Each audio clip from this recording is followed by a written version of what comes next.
I think we found it. Wake up. Morning. Good morning, everybody. We're awake now. There you go. Thank you for being out here on a really great day. And there's one last thing. Brandon, who did this? Are you here? Brandon? No. Why not? Okay, well, I'll be late. He'll be here. I think. Okay, a couple of quick things. I was telling people. First thing on the agenda, January activities. Between January and December, I was at 2 meetings in this room. One was the Emergency Management Board, and the other was the Emergency Management Committee. And the Emergency Management Board consists of general managers of most the departments. Unfortunately, Neighborhood Empowerment's not there. Maybe soon it will be. It's headed up generally by Chief Beck. The co-chair is our fire chief. He took the meeting of the board. And then there's the Emergency Management Committee that's made up of people that are from all these different agencies.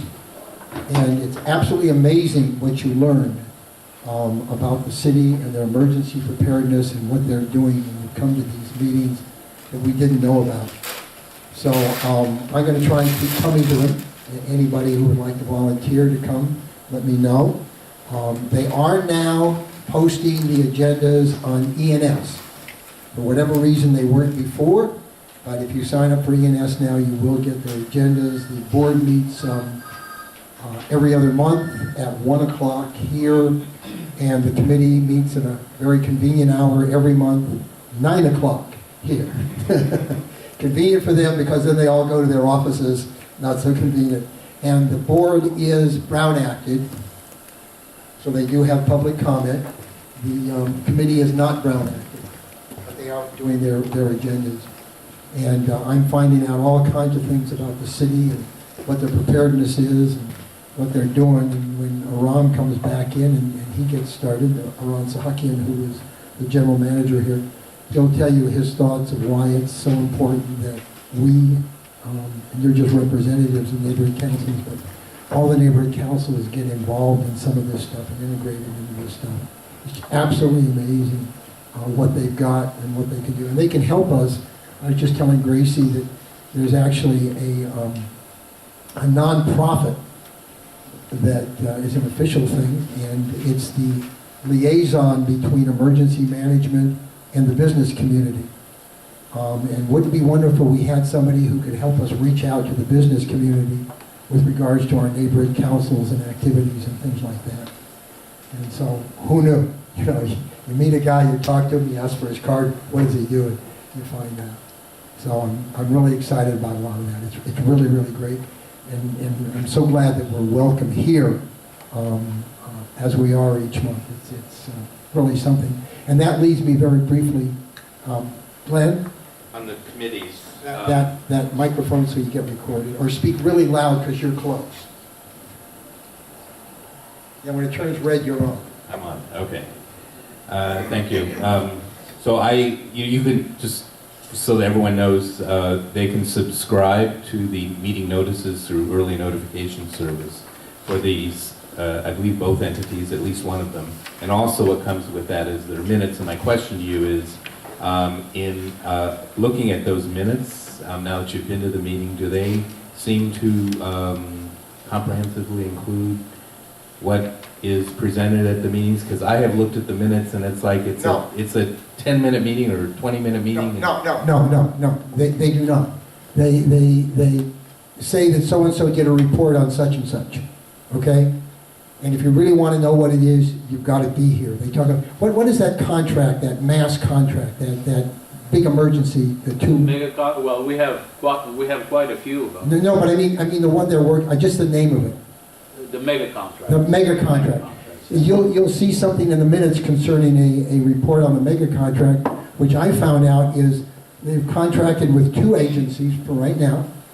And when we get the 7.8 on the San Andreas, and it takes time for FEMA to get here, those agencies will be supplying emergency supplies, water, food, et cetera, throughout Los Angeles. They're called MEGA because nobody knows exactly what it's going to cost because we don't know how big it is.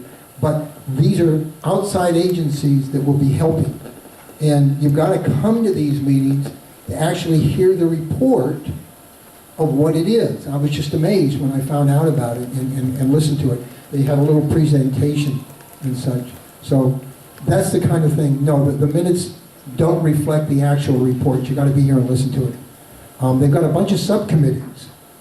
And if we're welcome into this whole area, perhaps some of us could get on those subcommittees, or a couple of those subcommittees, or at least listen on a, somebody pass a mic down to him so that he can I'll hear. speak loudly. Speak loud.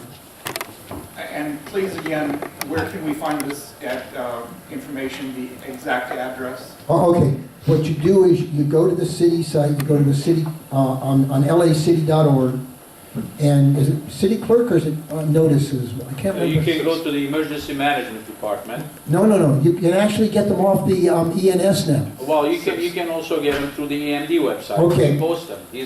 This is public information. Okay, so Aram says they're posting them on the EMD site, Emergency Management Department. But what I did is I went to the subscribe, to agendas. and I listed, I couldn't find them before, but now they're listed, and I asked for their agendas.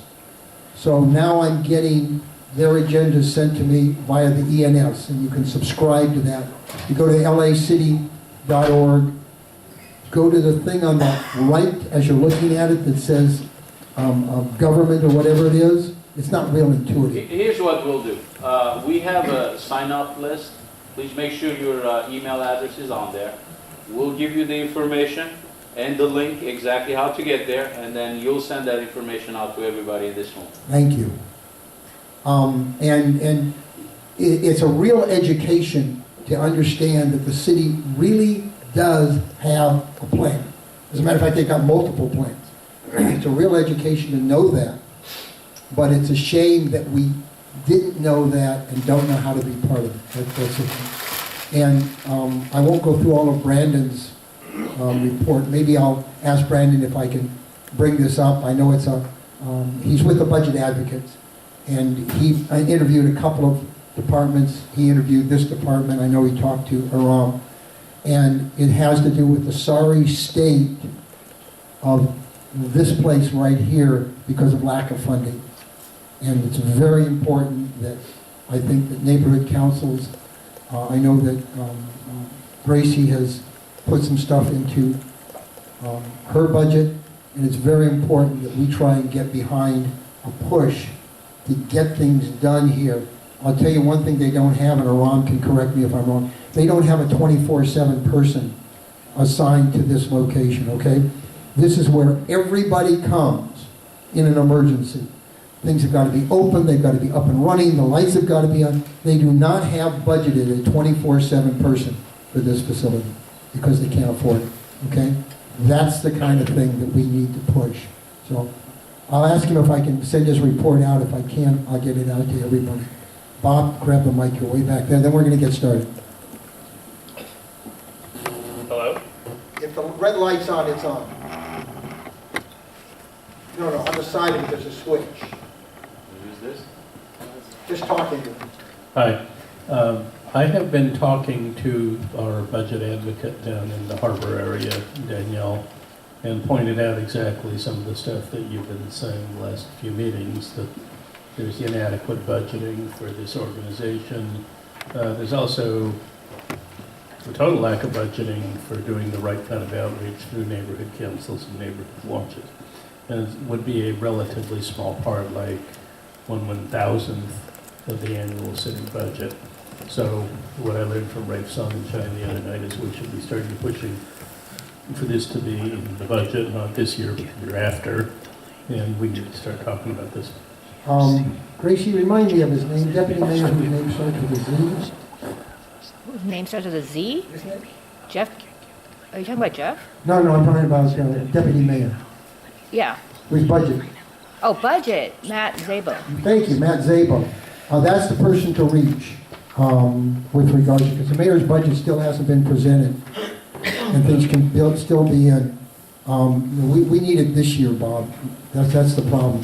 When I say this year, I'm talking about the upcoming fiscal Yeah, year. you mean July 1 of There you go, there you go, 2017. 2017, 20, so. We should be for sure talking about the 2018 budget. It should already be getting written into it like right now. Yeah, well, that's, I'm gonna see if I can get But in the in. meanwhile, it's timely for this organization, the NCEPA, to pass a resolution, which we can do near the end of the meeting if you like. We will Okay, figure out what we want to say. okay, yeah. This is what we need for next year. So I'll see if Brandon says it's okay to send this out. This is a preliminary budget advocate report, and if so, I'll get it out so you can all see what's needed here. That's the big thing. And now, I'm going to ask Scott to come on up. Some of you have heard of LA Ricks.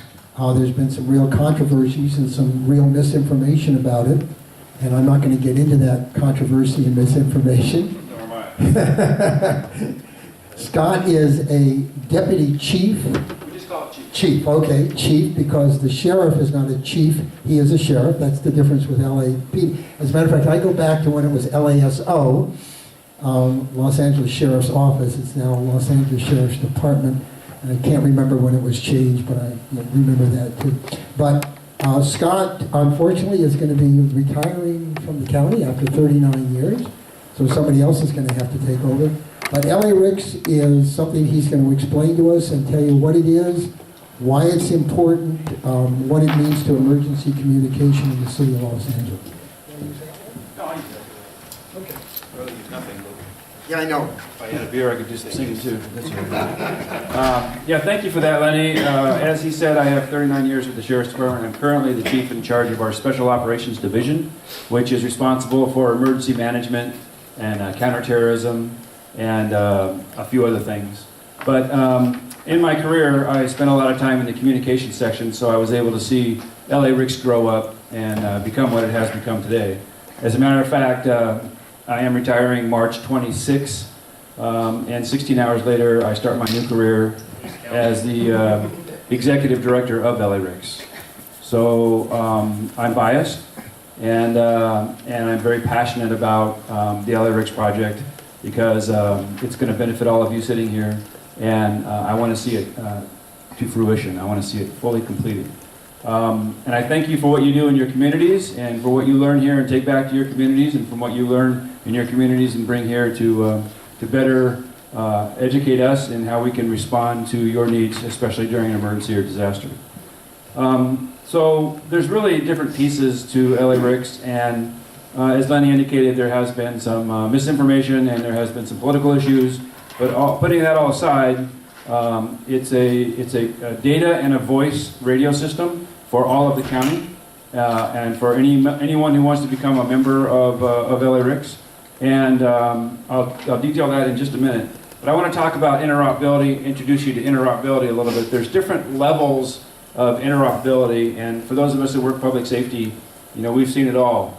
When two radio cars pull up next to each other, they roll down the window and they start talking, that's interoperability.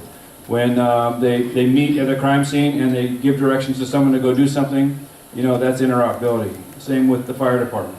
But that's at the lowest level of interoperability, obviously.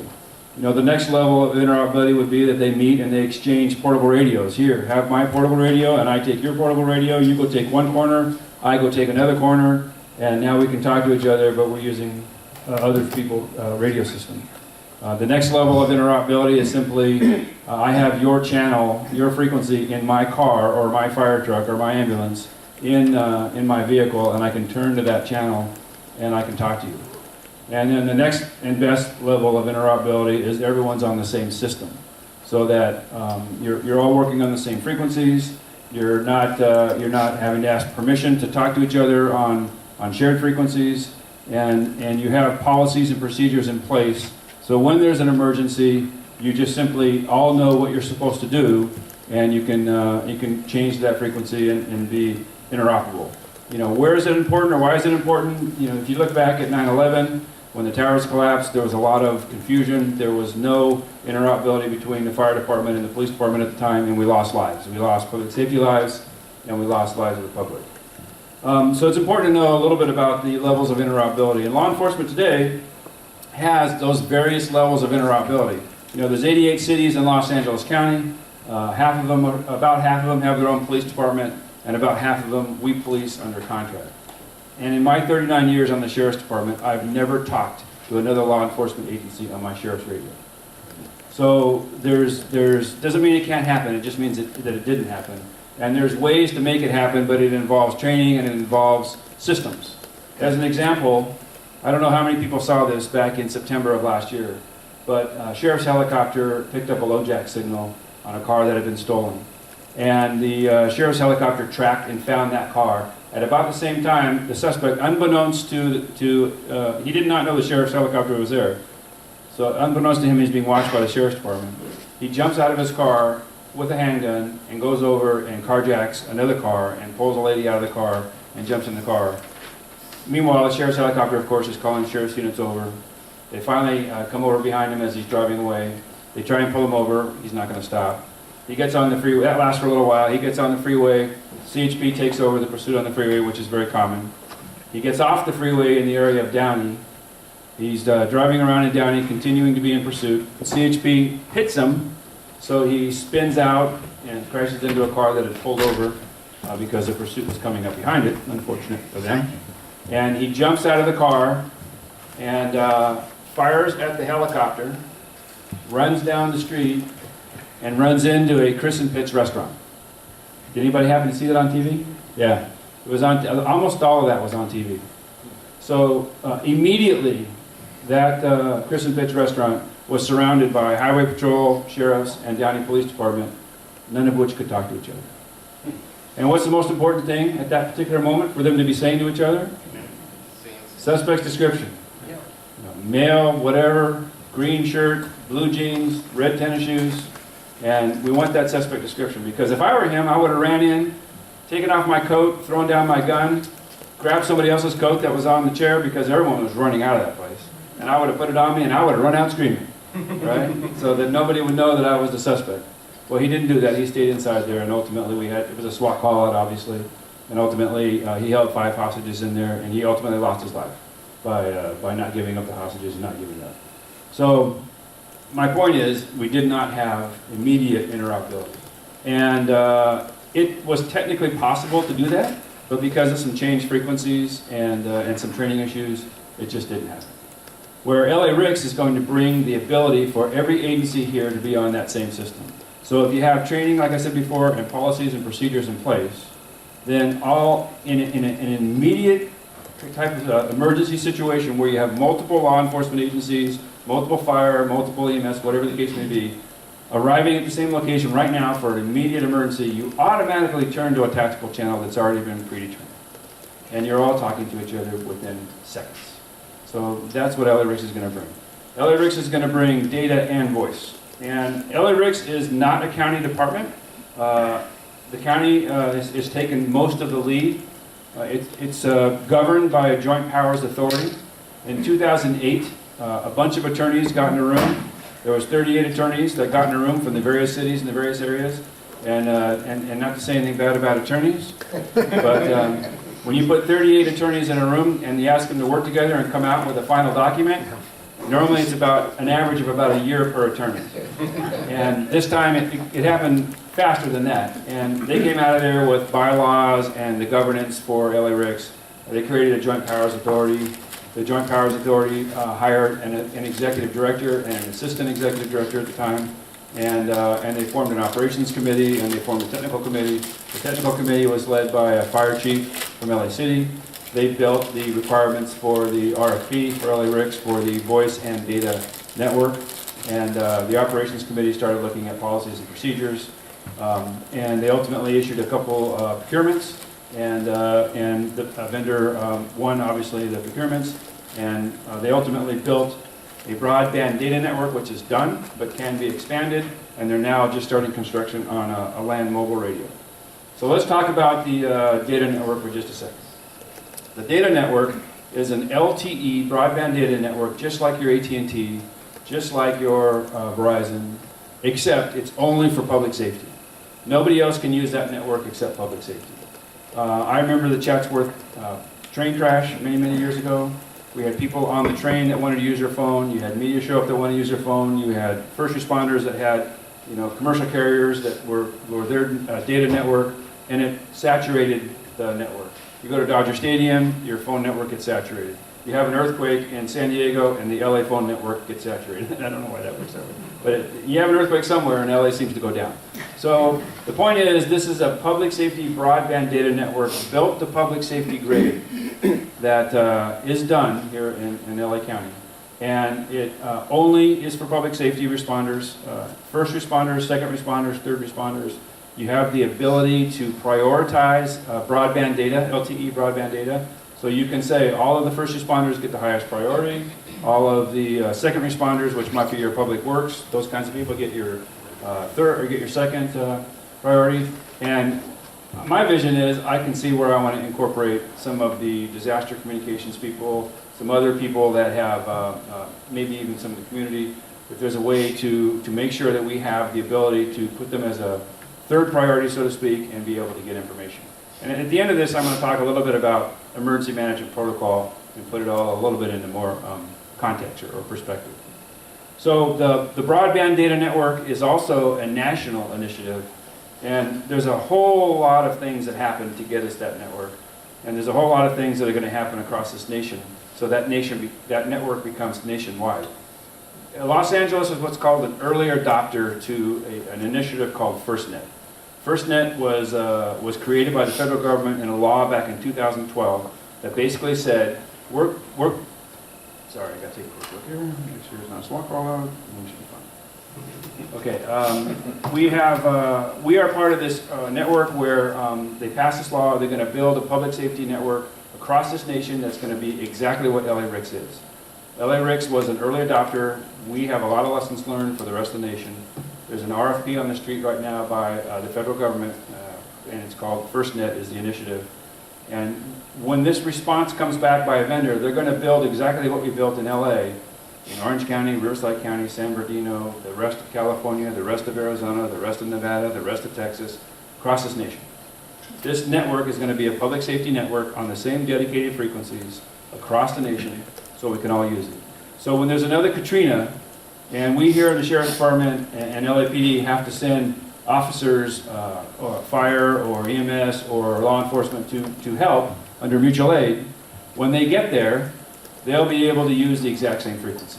So that frequency will be on smartphones, it will be on modems in the cars.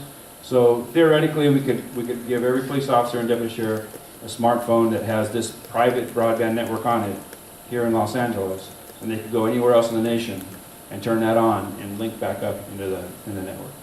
So that network is going to be built here and across the nation to public safety grade, so it will be there when there's an earthquake, and it will be there when there's major emergencies. The second part of LA-RICS is the Land Mobile Radio System, LMR, or the voice radio system. And really, it's what's called a P25 digital trunk radio system. You know, it's like your HD mode on your cell phone or your HD television. In a P25 digital trunk radio system, it either works or it doesn't work because it's high quality audio. And just like when you turn on your HD TV, if you're using an outside antenna and for whatever reason you can't receive, then your screen goes blank. So if you're using a digital radio and you can't hit the radio system, then your system's blank. Works basically the same way. But the idea here is, again, it's a land mobile radio system that's going to be available for all the agencies in Los Angeles County. Now, I told you LA-RICS is governed by a Joint Powers Authority, and over the years, people have joined and not joined LA-RICS. Some agencies don't join LA-RICS because they have their own radio system, and some agencies don't join LA-RICS because their radio system, they're still paying for their radio system, but as soon as it's done being paid for, and they got to go in and start paying for maintenance or something, then maybe they'll cancel out their radio system and come over to LA-RICS. I'd like to give a little bit of an example of one of the efficiencies that LA-RICS brings to law enforcement and public safety. in the land mobile radio side, and that's really like, if you look at the various agencies out here, they have different radio systems, as you can imagine. And for those different radio systems, you're going to have different antennas. So if you look in the South Bay area where you have overlapping coverage or areas that are on borders with, let's say, Torrance, the City of Los Angeles, and the Sheriff's Department, you're going to have in one particular block here, you're going to have 3 antennas, one for Torrance, one for the City of Los Angeles, and one for the County of LA. Wouldn't it make more sense and be more efficient if you got rid of 2 of those and just had the one tower up there that had the overall encompassing LA-RICS radio system? So I think someday we'll get there where more agencies will join, and that will make all of our interoperability extremely seamless, as I said before. The Operations Committee will be responsible for these policies and procedures and guidelines. So when there's an automatic situation or an emergency situation like the Kristen Pitts example I gave you, everyone automatically goes to, in that particular region, you automatically go to Tactical Channel 501. If you're up in Santa Clarita and you have an emergency, you automatically go to Tactical Channel 510. You know, if you're in San Pedro, South Bay area, you automatically go to Tactical Channel 520. That's what LA-RICS will bring once the land mobile radio system is completed. It will be seamless interoperability, but until then, we have agencies that want to stay on their own radio system. Well, today's technology allows us to plug in those other radio systems into our LA-RICS system, and you can simply, there's a couple different ways you can do it. You can either automatically patch the 2 systems together, but you have to have a human in between them to make that happen. Usually it takes a phone call to make that happen. You know, or again, like I said earlier, you can put share radio frequencies in the car. So you're allowed to have 10 LA-RICS radio frequencies in your car, and then we'll have to work with policies and procedures and guidelines to say, in certain areas you use this particular channel. So I think eventually, when the land mobile radio system is built out, and when other agencies have end-of-lifed their current radio system, I think that we'll find that the LA-RICS system will eventually encompass all of the police, fire, and EMS agencies here in the county. So in closing, let me talk a little bit about emergency management, and then I'll be happy to take some questions. So today, if there's a major emergency in the county of Los Angeles, then who's in charge? Who's the highest ranking person in this county who's in charge of handling any major emergency? Sheriff. That's right. Thank you. So that's why Sheriff wears 5 stars. And I'm sure that Chief McDonald enjoys being responsible for anything that happens in the county and the city because he has so much experience, in the city of LA and in the city of Long Beach. Yeah, the sheriff's in charge for any major emergency. And also the sheriff's responsible for activating and staffing the Emergency Operations Center. So there's a county EOC, just like what you have here, the city EOC. The city EOC is subordinate to the county EOC. Torrance's EOC is subordinate to the county EOC. Other EOCs, departments, maybe Public Works EOC, other county departments, other city departments, they're all subordinate to their respective cities. And the way it works, if you're in the city of Los Angeles and you have a major emergency, I believe you are supposed to, call your 911, call your city services, call the local police station, go to the local police station, and those requests will be fed to your city EOC right here.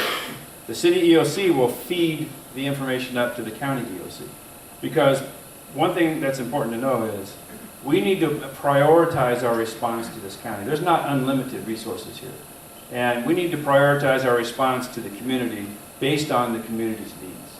So, as an example, when there's an earthquake, we do old school surveying. We contact each one of our sheriff stations and we say, hey, how hard was that? What did you feel? And then we kind of get a feel for where the impact is, what areas the impact might be. Even though we have something that says it's a 3.0 and it's right here, what did that really mean in the way of damage? So our sheriff stations do the same thing. The local communities that report to our sheriff stations, they will contact their local sheriff station, or they'll contact their local city. The local city will contact the sheriff station. The sheriff station will then feed the county EOC. So the county EOC gets feeds from every city and every area within LA County, and based on that, they have to look and see where's the most impacted. Maybe the most impacted is San Pedro, so we send resources throughout the county down to San Pedro. Maybe the most impacted is the San Gabriel Valley. So the city of LA is going to be a little bit slower for us to respond to because all of our resources are going to be sent out to the San Gabriel Valley.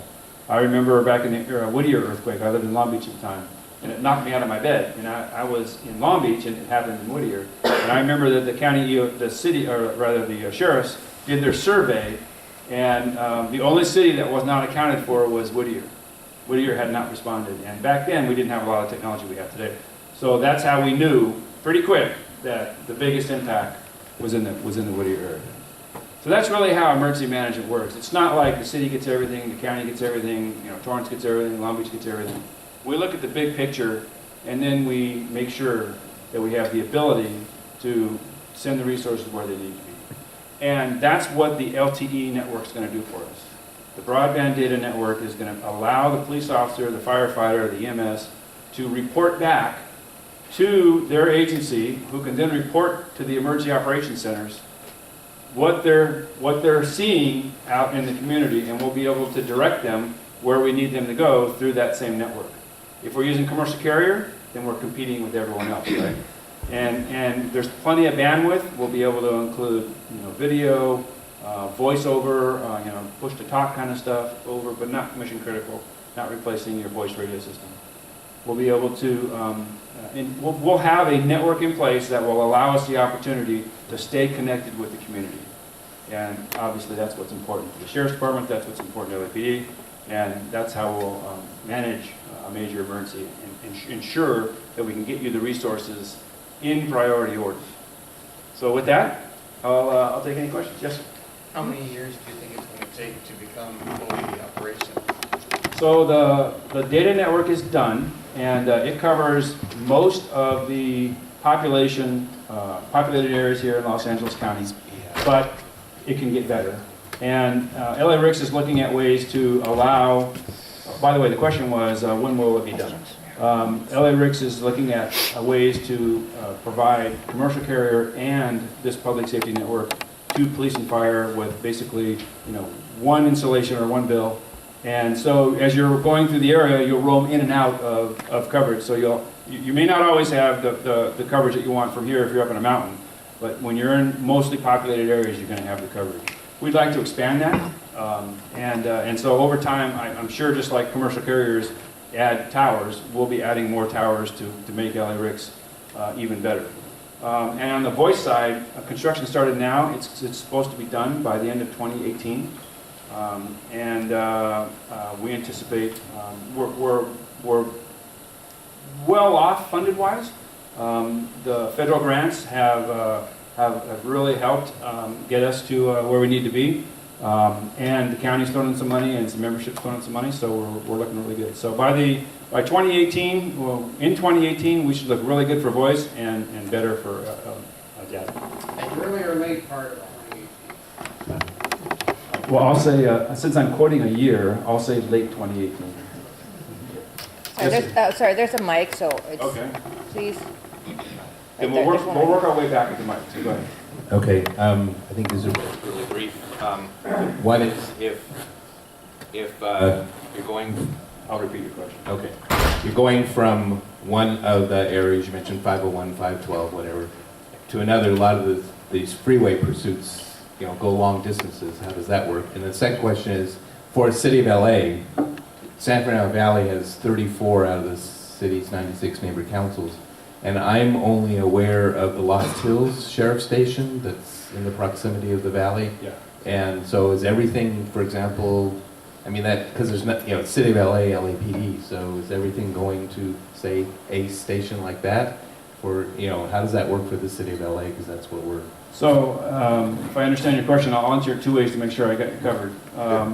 If you're talking about emergency management reporting, then the San Fernando Valley area, you would report to your station or your city services, and those city services report to the city EOC here. City EOC would talk to the county EOC. For radio infrastructure, we service the county of Los Angeles, So we have to have the radio system working everywhere. And therefore, for the membership, the radio system will work everywhere. And if you're in San Pedro and you get in a pursuit and you end up in the San Fernando Valley, or you're in the San Fernando Valley and you end up in the San Gabriel Valley, it's just going to hand you off as you go. And you won't have to change any frequencies. It will not to get too deep into the weeds. And in a digital trunk radio system, there's a thing called a control channel. That control channel, you're always pinging that control channel. It always knows where you are. So it adjusts your radio to whatever the best frequency is to keep you connected to that network. So there won't be a problem. Yes, sir. This group, this group is interested in trying to figure out what role citizens can play and what role neighborhood councils in the city of Los Angeles can play. In the county, the Community Emergency Response Team program reports to your department, I believe. So you've had some experience working with civilians. Yes. Would you answer two questions? What role would you like civilians to play in an emergency situation? And second question, what role, from your experience in working with CERT trained people, do you see them capable of playing? Wow. I'm gonna be kind of brief, but there's a lot to that, and there's some CERT people in here.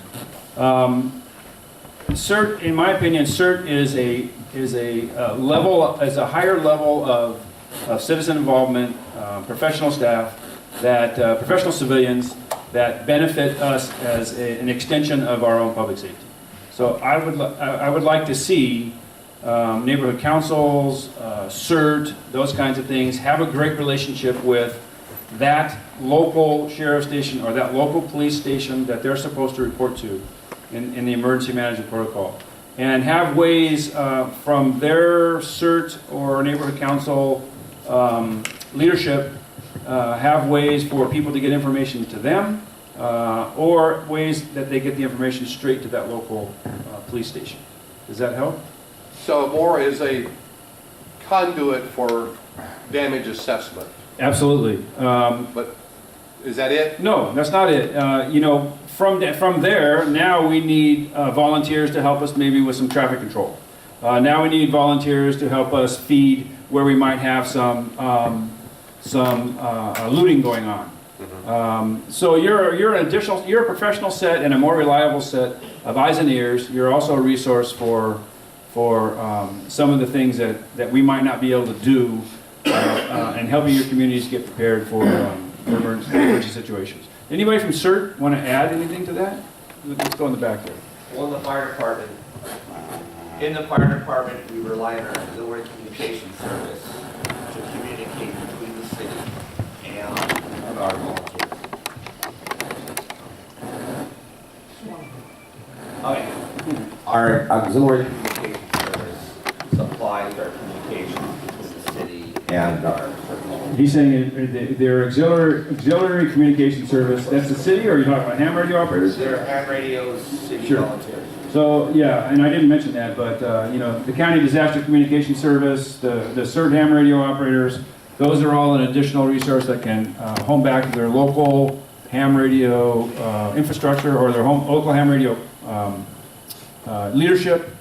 And we have ham radio equipment in police stations, we have ham radio equipment in sheriff stations, we have a county-wide radio system in some geographical areas. Those can all home back to providing information to the stations, to the police departments, and then into the city and county EOCs. Yes, ma'am. Are CERT and ACS part of the third level of priority? I put them there. I put them there. I believe that, and my vision is that they will be part of this network, and the auxiliary communication services, what you bring to us will allow us to provide you a system, a mechanism, a device to feed information to us during an emergency, and put you on a level so that you don't interfere with the higher priorities. Yeah, I'm not sure how that's going to play out yet, but I think that since we have our own network, and since we control the bandwidth and the users and priority, I think that's going to be the future. What's the acronym for RICS? RICS is Los Angeles Regional Interoperable Communication System. Question over here. Yes. So let's have a role play scenario, because many of us in the neighborhood councils here have probably the best list of neighbors that could blast out information faster than anyone else. We have email lists. So let's say there's a 6.0, 7.0. Internet's down. Internet's down. Yeah. Phones are down, power is down, utilities are out, now we're close. Ham radio! Okay, but go ahead. Let's say it's not down. Let's say it's not an earthquake then. Yeah, Let's okay. say it's a serious issue. Sure. Weather is coming. Sure. Blah blah blah. What is that message, and what is that specific information that we could take back and press send, or have some sort of framework ready to go in an emergency situation? So let me ask you guys a question. Where do you send? Who in your? I don't think I totally understand your LA City neighborhood council chain of command. So Grace, do you want to? where do you? What chain of command? Who's got the mic? Where do the neighborhood councils report up to? All right, no, okay. Yeah, to their stakeholders. Okay, let me, Not even to themselves. All right, so let me make a recommendation, and we'll let you guys talk about it later. But you know, in the county, the city leadership, the citizens report to their city. So the ham radio operators may report to the city. They may report to the sheriff station. So I would like to see something like this, where your neighborhood council has their own community that they help and they're responsible for, that they feed information to some designees from the neighborhood council. The neighborhood council feeds it to the local police department or the local city service that might be in that area, or a connection into the EOC. Ultimately, you need to have a feeder system that starts at the bottom, gets to someone in the middle, and gets up into the EOC so that we can look at the big picture. that's what we've been talking about, and the idea of neighborhood councils, I'll talk to you tomorrow. And that's what we've been talking about for some of you who haven't been here, is neighborhood councils using various forms of communication, using the Jump Start program for the 5 steps to neighborhood preparedness, organizing their neighborhoods, using family radio, service radios, FRS radios, various other things, reporting them, working with CERT and ACS to move it on up to the various fire stations, from there to the bureaus, and from the bureaus back to the EOC. So that's something we're working on and trying to work everybody into that, and that's how it works. Even though we know everybody is independent, we want something unified where neighborhood councils will know who within their areas they team up with to be able to get this line of communication up to where it comes back, right where you're sitting, right behind that glass over there, to everybody in the county that's here And looking what's at what's taking going so on. long? That doesn't seem that complicated to me. It takes a whole lot more than you can, there's a lot going on. Something right now. Yeah. Right now we have nothing. So maybe something is So- better than 2 months from now. We have 2 radio rooms in this building. Yeah, I know you do. I know you do. You've got, ACS has radios here. They have, okay. So that helps. Okay. There's a number of people here from CERT. There's a number of people here from the Auxiliary Communication System, ACS, within the city. They do have communication. What we're working on is getting neighborhood councils to organize their neighborhoods. They become the first in line. They then go up the line with ACS and CERT, so it gets back here. And it's a whole program, and yes, we're working on putting a plan together now. We know what the city's doing. We've got some good people here that know how to organize. We've got others that are organized, and we're trying to put together a unified plan. Hang on, Bob. A unified plan for neighborhood councils. No, that's just an idea that I'll talk later. No, that's super, and I'm glad you asked the question. I think that's wonderful that that's your goal, because it's only going to benefit all of you sitting here in the room, and us too. So I don't know where to go next with the question. Did you have something? Yeah, it's more of a comment than a question, which is, okay, I keep hearing the word civilians. Okay. I guess you're not a medical doctor, so that makes you a layman. You know, we all have Think, Bob. Well, there's an attitude here, and I'm having a problem with it, and I want to communicate it as politely as I can. If we have something the equivalent of a Northridge earthquake or a Whittier Mills earthquake, I'm not particularly concerned about civilization breaking down. I think that the law enforcement and fire department are more than adequate to handle that sort of stuff. But we were talking about the so-called, the big one, a really big earthquake, where everything that we expect is that you're on your own.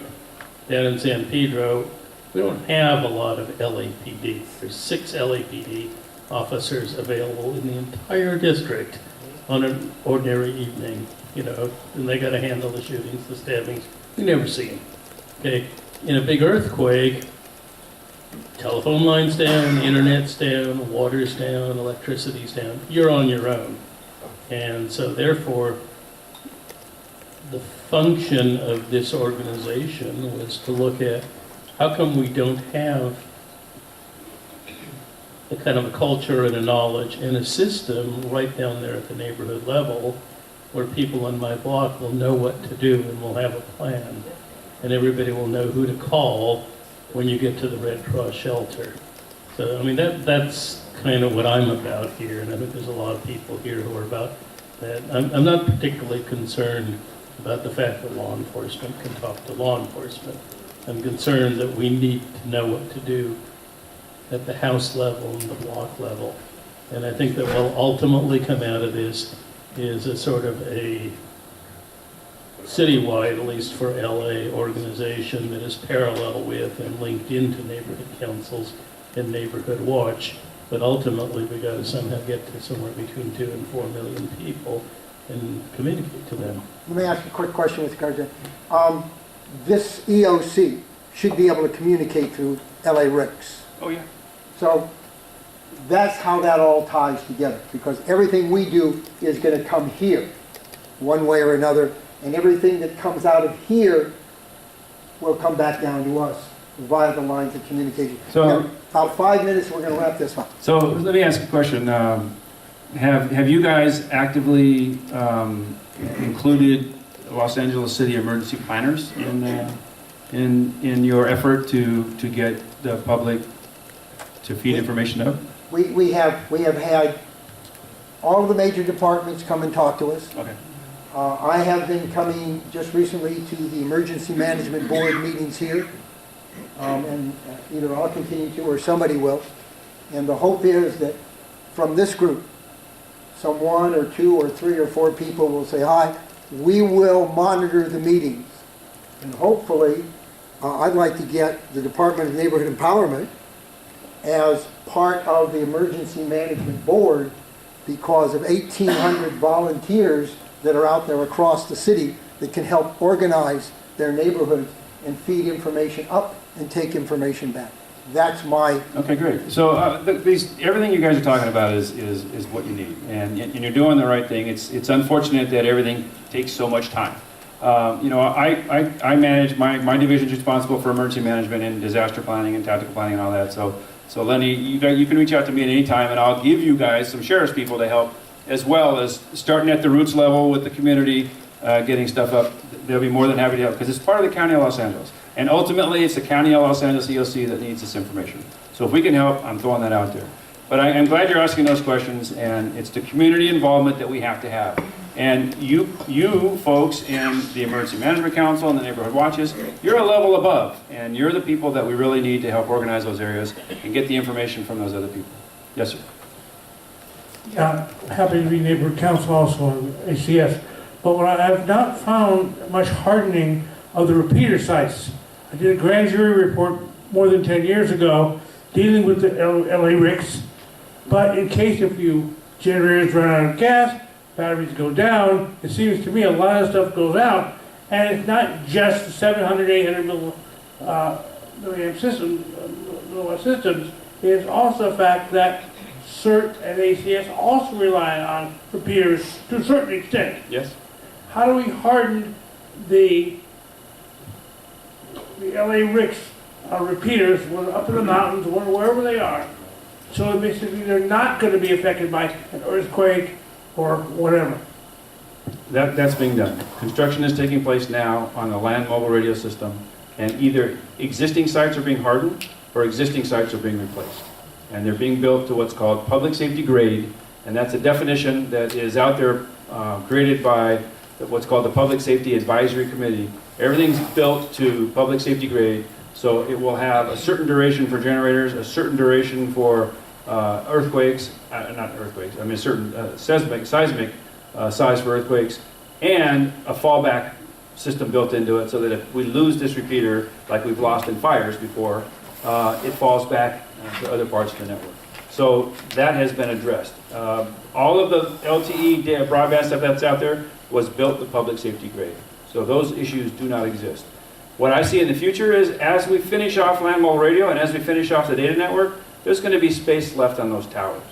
So now how do we put, your ACS, the county DCS, how do we put those people on those same systems to provide an additional resiliency or for that matter, your initial communications from your community up into the emergency management governments.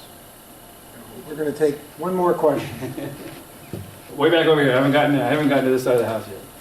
I want to first of all thank you for your time and everything. I think this is great. I would imagine you're going to have a tiered system like you talked about for the system, which because as we know, people have CB radio, cell phones, which aren't going to be working, landlines that probably won't be working, or and I would imagine from the sheriff's department, you're going to have several different levels. Would you publish something like that? Because a lot of people are concerned, not just from the bottom up, but from the top down, who we would communicate with, because obviously in a major incident, there's going to be thousands of people trying to communicate with each other. So I would imagine from your level to make that tiered, so again, proper information gets the proper resources in the proper areas, so we can actually get resources to the places. And obviously on your level, there's not enough resources either to train people on the lower levels to take care of themselves until resources can get there. Am I making sense?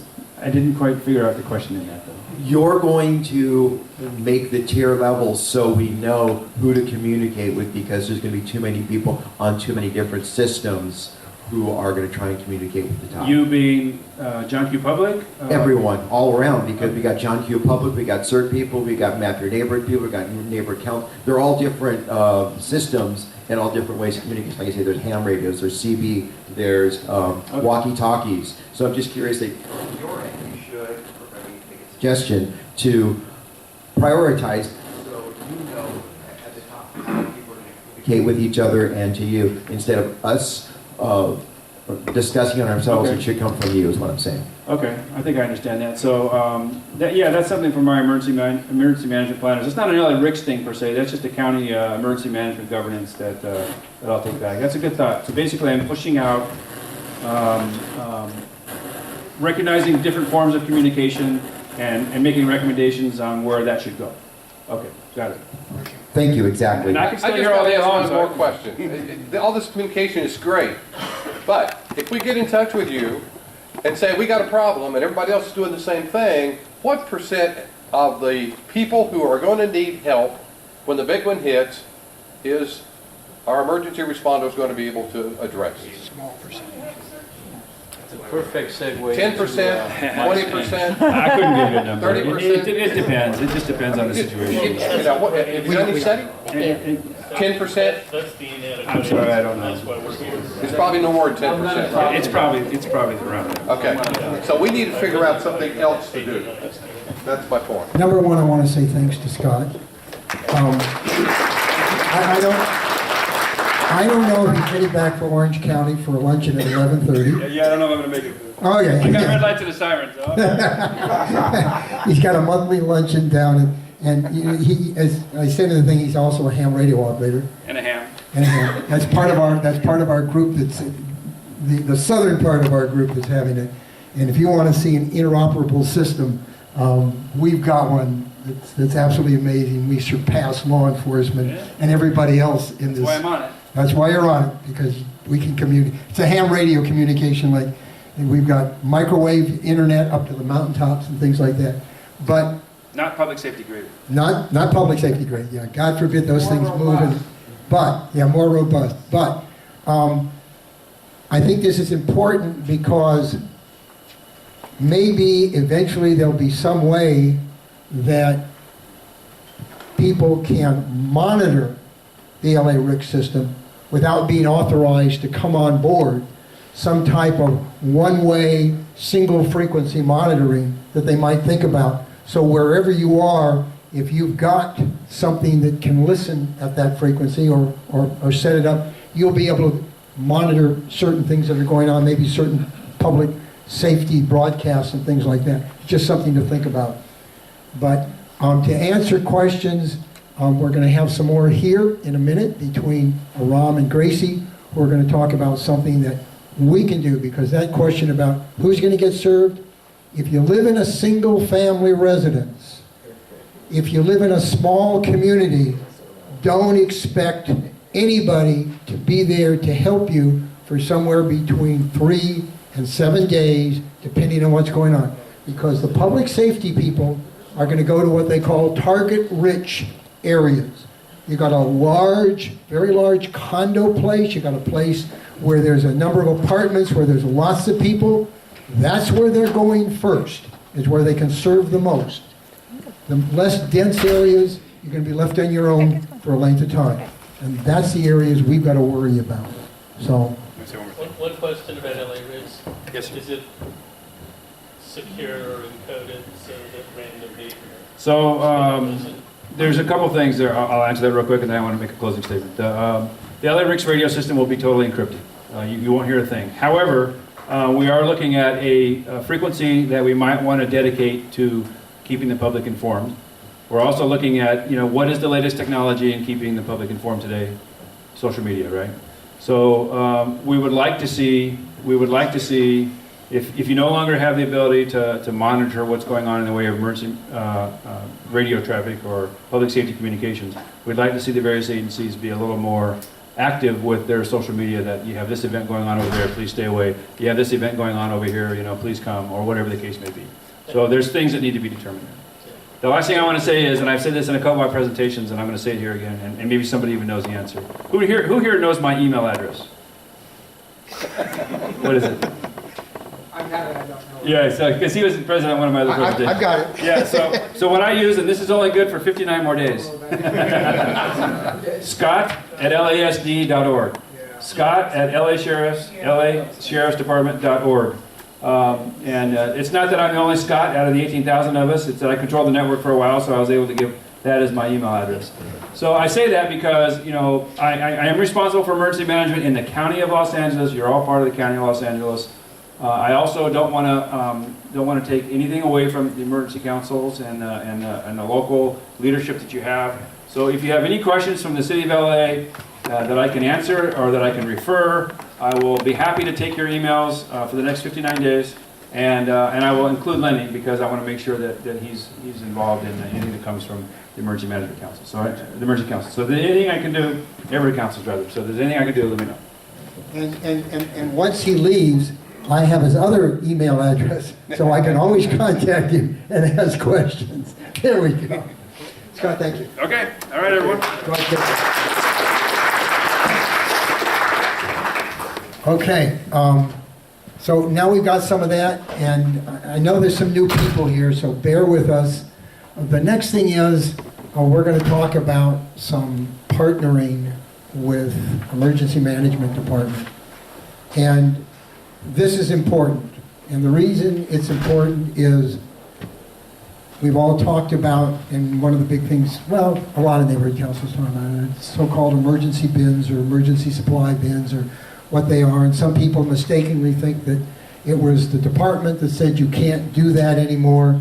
And actually, it was the city attorney that says we can't stand the liability.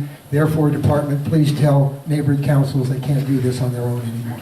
And so we've been searching for a way. Gracie came up with a good idea.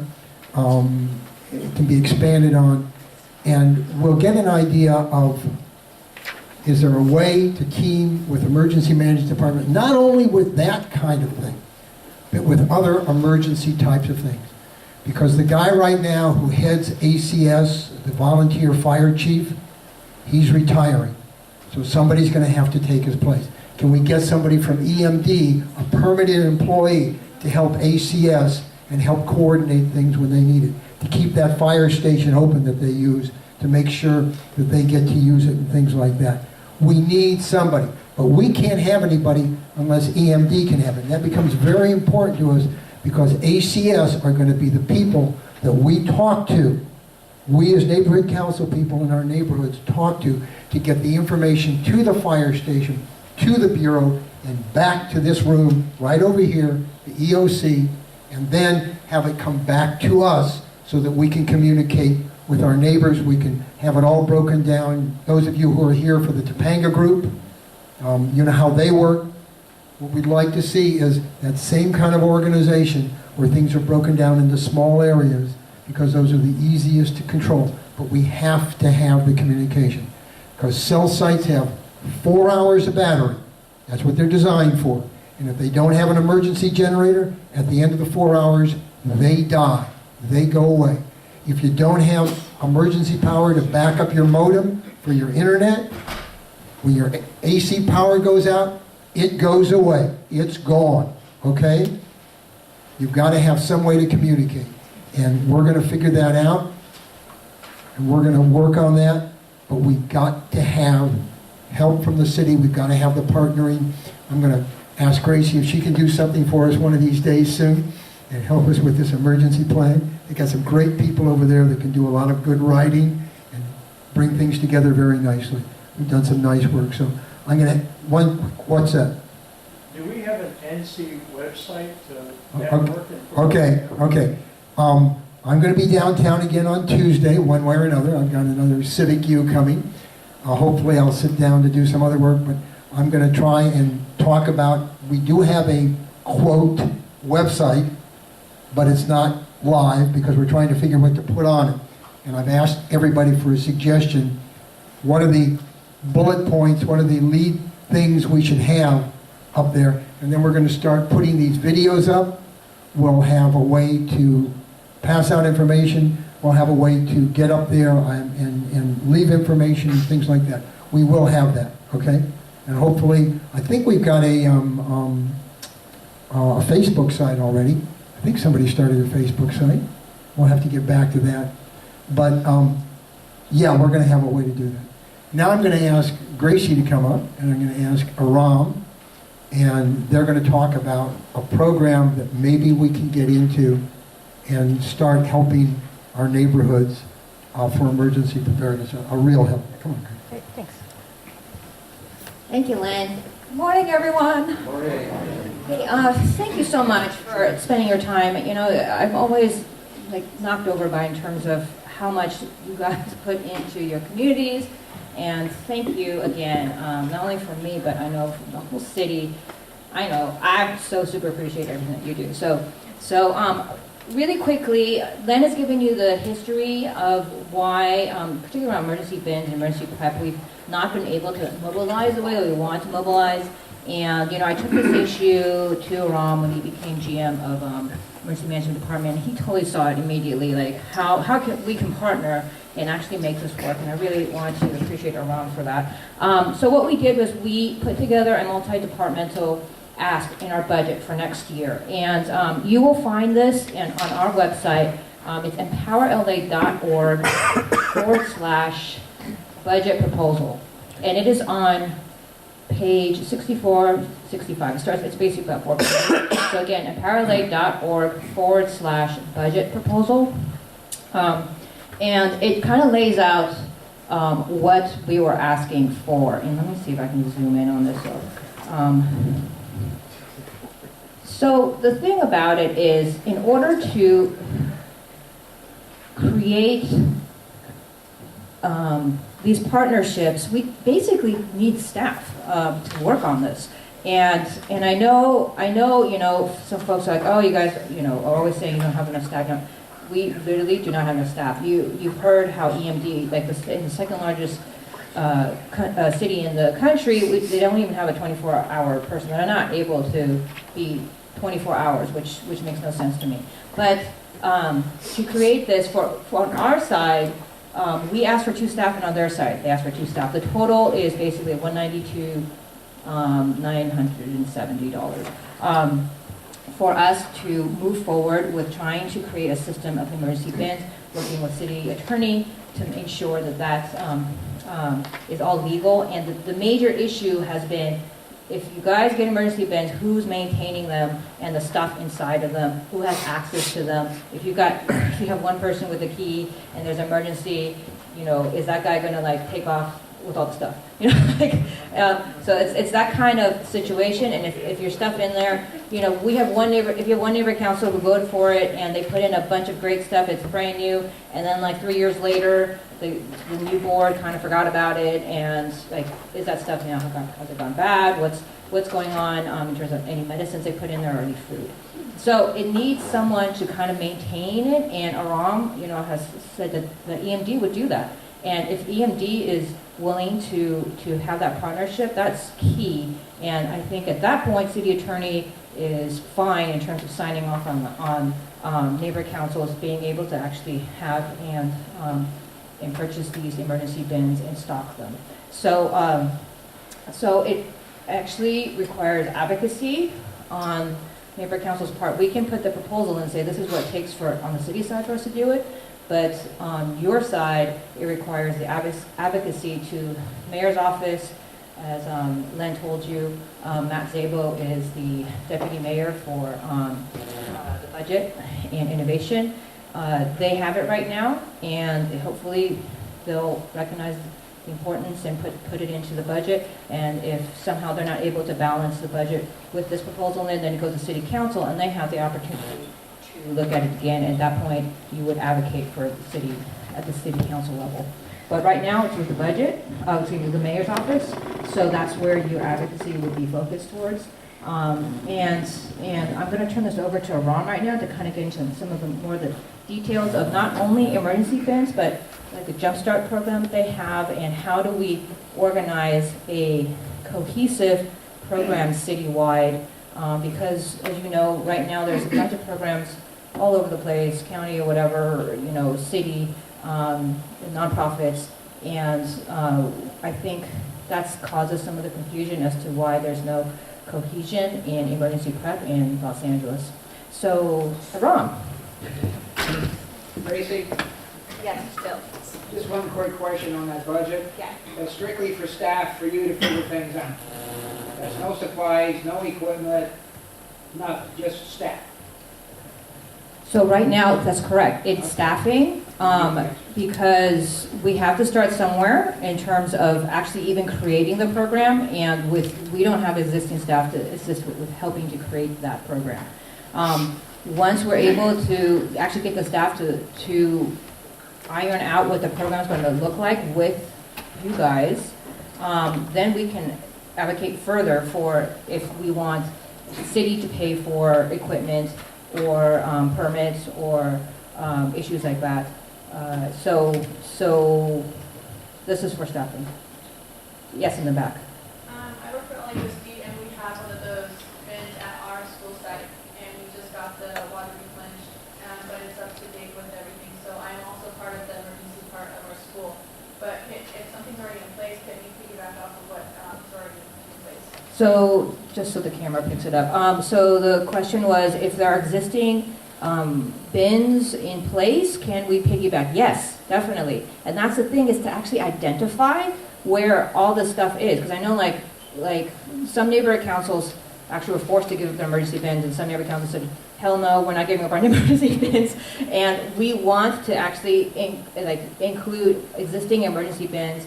The ones that had to give them up, I know some of them went to LA Fire Department, but again, to have that comprehensive list is not even something that I know that we have right now, and it's to actually organize even that basic information. Yes? Hi, I'm Sherry from Porter Ranch Neighborhood Council. My concern is, okay, $192,000 for 2, 3, 4 staff members. We can't do this in a silo. We need a collaborative effort. So let's say we had 3 neighborhood council, like budget advocates are, we need emergency preparedness advocates to work tandem with those. Because if those 4 people don't know neighborhood council stuff, they're clueless, and I'm just, worst case scenario, 4 people that don't know what they're doing, and like we all do, why don't we bridge the information? You may need these clerical or clerk-type people, but these people in this room are the cream of the crop. This gentleman with his earthquake preparedness, fair thing? Yeah. I mean, he has like a PhD in this stuff. Right. So why is it that you're spending $192,000 when you have the Harvard of people right in the room here? I don't get that. Okay, so the question is, why are we spending money on staff on the city level when we have volunteers here that are willing to do it? So you actually have to collaborate with someone on the city level in order to do that. And yeah, right. So Aram will tell you in terms of what his folks are going to be doing. But I'll tell you that ours, we actually explain further down, that ours is literally to actually liaison with not only Aram City, but City Attorney's Office and maybe Park and Recs, because they're going to be, perhaps like places where we're going to put some of these containers. So it's actually to connect the city folks in order to actually be the connection to you guys. People for that, or it just doesn't make sense to me? That's all. Right. Gracie, let me answer you. Yeah, go ahead. So I'll let I think it's time I jump in, and I've been waiting for this moment for a long time. Honestly, a long time. I'm known for saying the way it is, and I don't beat around the bushes. When the mayor picked me for this position, he looked at me, he said, "Why you?" I said, "Because I'm a civilian. I think like a civilian. I'm not tied to fire, I'm not tied to police. Yet I'm respected by both agencies very highly because I've been working with them for the past 25 years. I've done 20,000 plus events. I've been an incident commander. I started Unified Command and bringing them to the table when the word didn't exist. That's why. So let me tell you one thing. Nothing would happen without you guys. Nothing would happen without your communities. I don't care if you have LA Rigs or you have God Rigs. It will not happen. And I've been at the meetings at the AA, at the EOB level, telling our public safety agencies that it's time to invest into our communities. It's as simple as that. We take UASI money, we take millions of dollars, we spend them on the 50th command post that we keep buying, and that's needed. Our public safety agencies need to be prepared to respond. I'm not saying no to that. But it's time that we go down to the ground level to make sure that you guys are preparing. It's as simple as that. Yeah. Because we cannot survive if you're not prepared. Period. Who's your first responder? It's your neighbor. Yep. It's a family member. It's the business around the corner. Because guess what? When the big one happens, and we should always think about the big one, because that's what we're preparing for. But look at Katrina. You lost 90% of first responders. We just did right now, we commissioned the study with Ernst & Young. Less than 10% of our population are prepared. Less than 10% of you guys out there are prepared to survive a major emergency. And this concept and idea that like a cavalry, public safety agencies, they're going to be at our door to save the day, I got news for you. You have to have 5 days. Well, you know what? They're going to get hit hard too. They're human beings too. And they're going to try their best and they're going to lose their life trying to help you guys. But there's only so many of them. And when you see a fire truck going by your family when you need help, guess what? They're responding to a child care center where 50 kids are trapped and they need to prioritize things. You will not survive if you're not prepared. Okay? And the last 7 months, we've been pounding every neighborhood in the city to generate emergency plans. Guess what? Only 3. Only 3. Before that, for 3 years, at a cost of $400,000, only 3 plans. It is not a priority. I'm going to take questions at the end, not now. But you said the neighborhoods. When I say communities within the neighborhood. Who are you talking to? I'm talking to our population, our constituency. I never heard.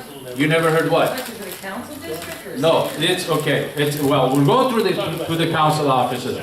We are going to the council offices. What happened is we created a plan, a neighborhood emergency preparedness plan that's online for you guys and it hasn't been outreached the way it's supposed to be outreached because there's no funding for it.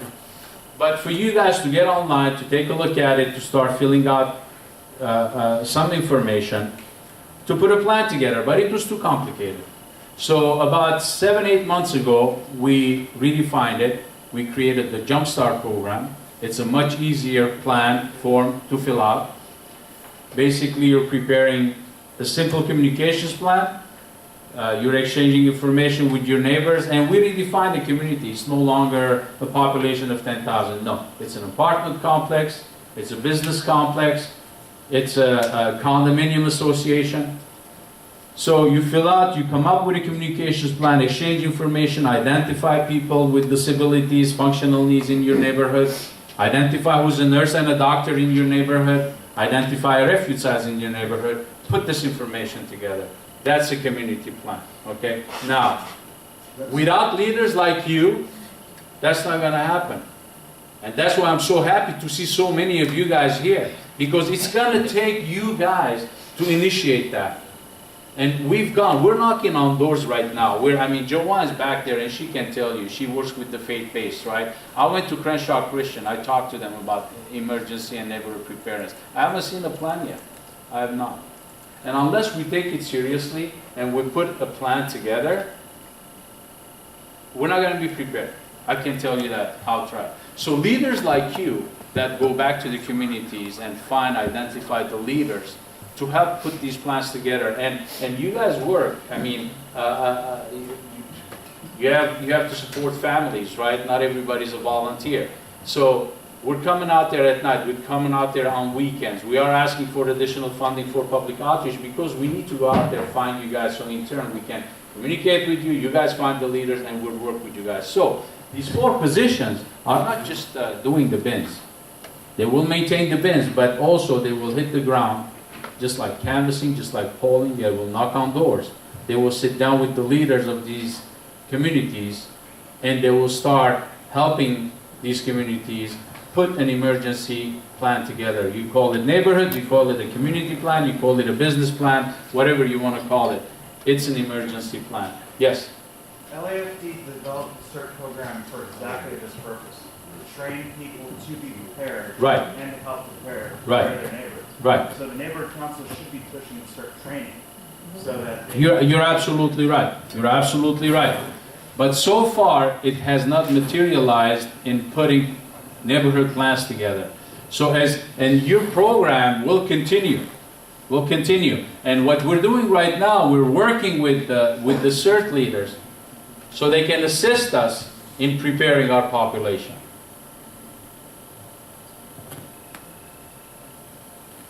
Leonard? Yes. So go with that. Go ahead. Hang on the questions. Yeah. And Ron will talk about the program. So I just wanted to talk about this briefly before I get into this, because I'm hearing you guys. I absolutely agree with every single question that you guys ask, especially your question at the end. You're absolutely on target. And guess what? The most reliable communication system during a disaster is a ham, and I'm a ham operator too. So we need to start realizing these things, right? Right. And you do have the expert in this room. I absolutely agree with you guys. So we need your help. We need your help to start identifying leaders. You can't do it all by yourselves either. We need a force multiplier basically that's going to go out there at the ground level and help us prepare these communities. I have only 24 people for a population of 4 million. This department is the smallest department of any emergency management department in the country. So it is impossible. And we have 4 CEMs, 4 coordinators that go out to the neighborhoods. We have 4 DMBs. These are the way we function. It's mapped out this way, with 1 person per DMB. So, I mean, if it's equally distributed, 1 person per 1 million population. It's impossible, right? So we need your help. We can talk more about that. I'm going to give you my cell phone number. Forget my email. It's 213-216.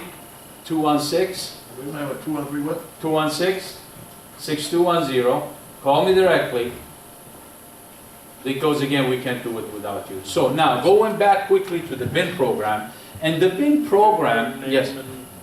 That's on the agenda. It's on the agenda. The full name, I can say it. It's Aram Sahakian, A-R-A-M as in Mary. Sahakian is S-A-H-A-K-I-A-N as in Nancy. So going back quickly to the BIN program. So 1 bin per neighborhood council. This is just the start, obviously. And we're going to work with you guys because we need your input. This is, again, something we cannot do it alone, right? These bins will have equipment for CERT responders to use to help a community. So it's not water for all the neighborhood. It's not food for all the neighborhood, but there is 40 shovels in there, or 40 picks, or the keys that you turn off the gas with it, or a first aid kit that CERT officers can use, CERT trainers can use to help people. I think we're purchasing each container will have a first aid kit for 1,200 people, if I'm not mistaken. But it's not enough. Obviously, it's not enough during a major disaster. But it's a start, right? So it's going to be challenging at the beginning, finding spaces for these containers. We know they get vandalized. We know they get graffiti. There's a maintenance issue to it. And I think we're talking about 98 plus. At this point, we'll start with 35 and then we'll reach to 98. It's a lot of work. It is a lot of work. So to answer your question, why so many people, why we're spending so much money, it's chump change for what you guys are getting for it. Because it's not just a container management program, it's also for people walking the neighborhoods, talking to communities to ensure that they're preparing their emergency plans, family plans, community plans. But I guess my question, it wasn't really, okay, 200 grand for Right. people. That's. I understand.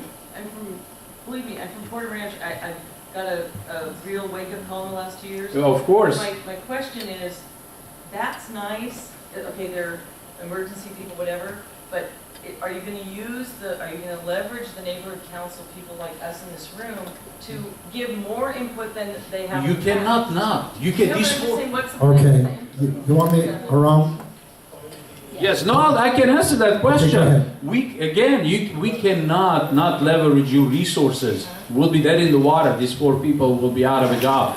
We need your help to do this, to put this program together. But also, I can tell you that it's been extremely challenging. Now, you are very active. You are very interested. Try to approach some other communities. They shut the door on your face and they walk away from you. But kudos for you. Love you for it, and I will be at your door so I can leverage your resources. I haven't done it. Well, you know what?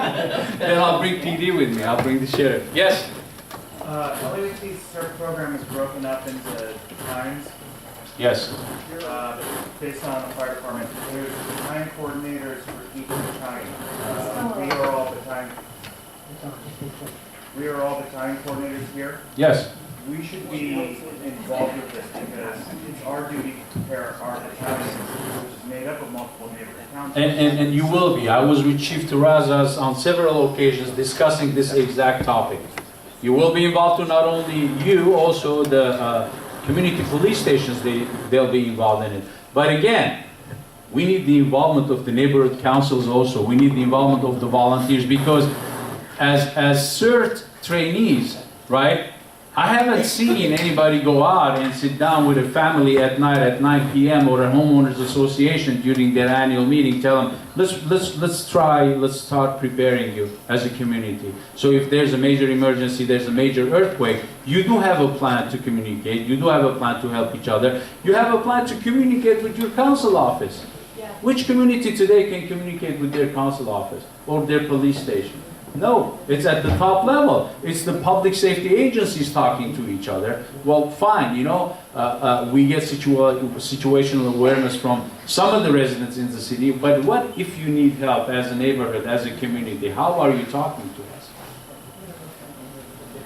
One thing we really need the neighborhood councils to do is to reach out to your CERT teams and your ACS members. I sat in the garage of this building probably 2 years ago. with about 40 of his neighbors in West Hills, talking about communication and how to get their community involved. Right. This was recently out of the neighborhood council. We need to have that invitation. We don't just show up at every meeting with the council. Your CERT team coordinators would love to come to those meetings, talk, to find who in the area is interested in it. So reach out to those individuals and those entities. Don't rely on the emergency management. Go down to the grassroots level. Find out who the people in your neighborhood are. By the way, Sylmar, I have 3 ACS people in your neighborhood. Thank you. You got it. Yes. I was wondering if I could address the group really quick and just tell you what we're doing in Sylmar. I've worked with Gracie previously, and I've worked with a bunch of these folks now. My name is, excuse me. He's trying to pick you up. Oh, okay. Let me take part of Can you this do this paper. right here? My name is Greg Herner. I'm a firefighter, paramedic with the Los Angeles Fire Department. I work in the CERT unit, and I'm here in the capacity of a neighborhood council person, so, you know, put that out of your mind. But, you know, we're very active. We're a new kid on the block, the Sylmar Neighborhood Council Emergency Preparedness Committee, but I'm happy to say that a couple days ago we voted to approve $7,000 to buy emergency bins and supplies for our community. With that being said, you know, we know that it's going to have to pass through a bunch of hurdles to get approved, but what I think is it would be important to have is a work group to kind of develop a set of plans, if you will, rules and regulations that we could follow to help other communities purchase those bins. We've got lists of supplies that we've developed. And one thing is, I'm not a person that wants to take things from, I want, you know, the ground floor and design everything. So, you know, if there's a community out there that's already done it, I think it's advantageous to borrow from what they've already done. And the case I'd like to bring up is the community of Berkeley, where they have an application, they have a process, they have approved items, they have minimum standards for what your community has to have in the way of training. I think all of these kind of standards will make it much more conceivable that we can get this approved by city attorneys. You know, if we come to them with a written plan of action and guidance, I think we're much more putting ourselves off to the right foot. So we could use this as a jump off point. We can, you know, borrow from what they've done, but some of the work has already been done. It's just a matter of us coming together and maybe a small group and, you know, like a work group, if you will, and try to develop some plans. So I'd be willing to sit on that committee or board, or if I know Leonard wants to sit on that, but, you know, I would like to recruit some other folks that want to share their ideas. But I think one thing that we'd have to know outright is that we're never going to get complete consensus. I mean, there's always going to be some disagreement in the Emergency Preparedness Committee over exactly what we need to have, whether it's 100 bandage or 200. Yeah, give me 1 second. But, you know, there's going to be a consensus issue, so we'll have to be able to agree to disagree. But, thank you. Let me say something. Thank you. Thank you very much. It's a great idea, but having worked in government for 35 years, having had a wife who was a city attorney for the city of Los Angeles, the city of LA's city attorney, and I didn't say it, is a risk aversion group, okay? And they've already said that neighborhood councils by themselves cannot do this because of liability.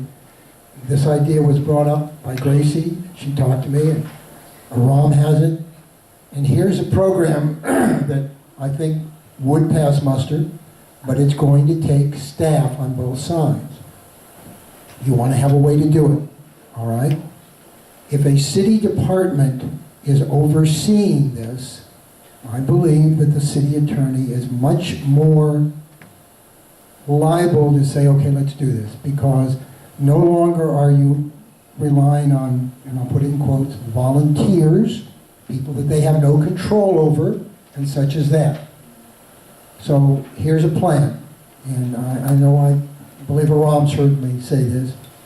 I would like to see neighborhood councils who are interested in these, once EMD gets its staff, getting together and doing an MOU with EMD. What does that mean? MOU?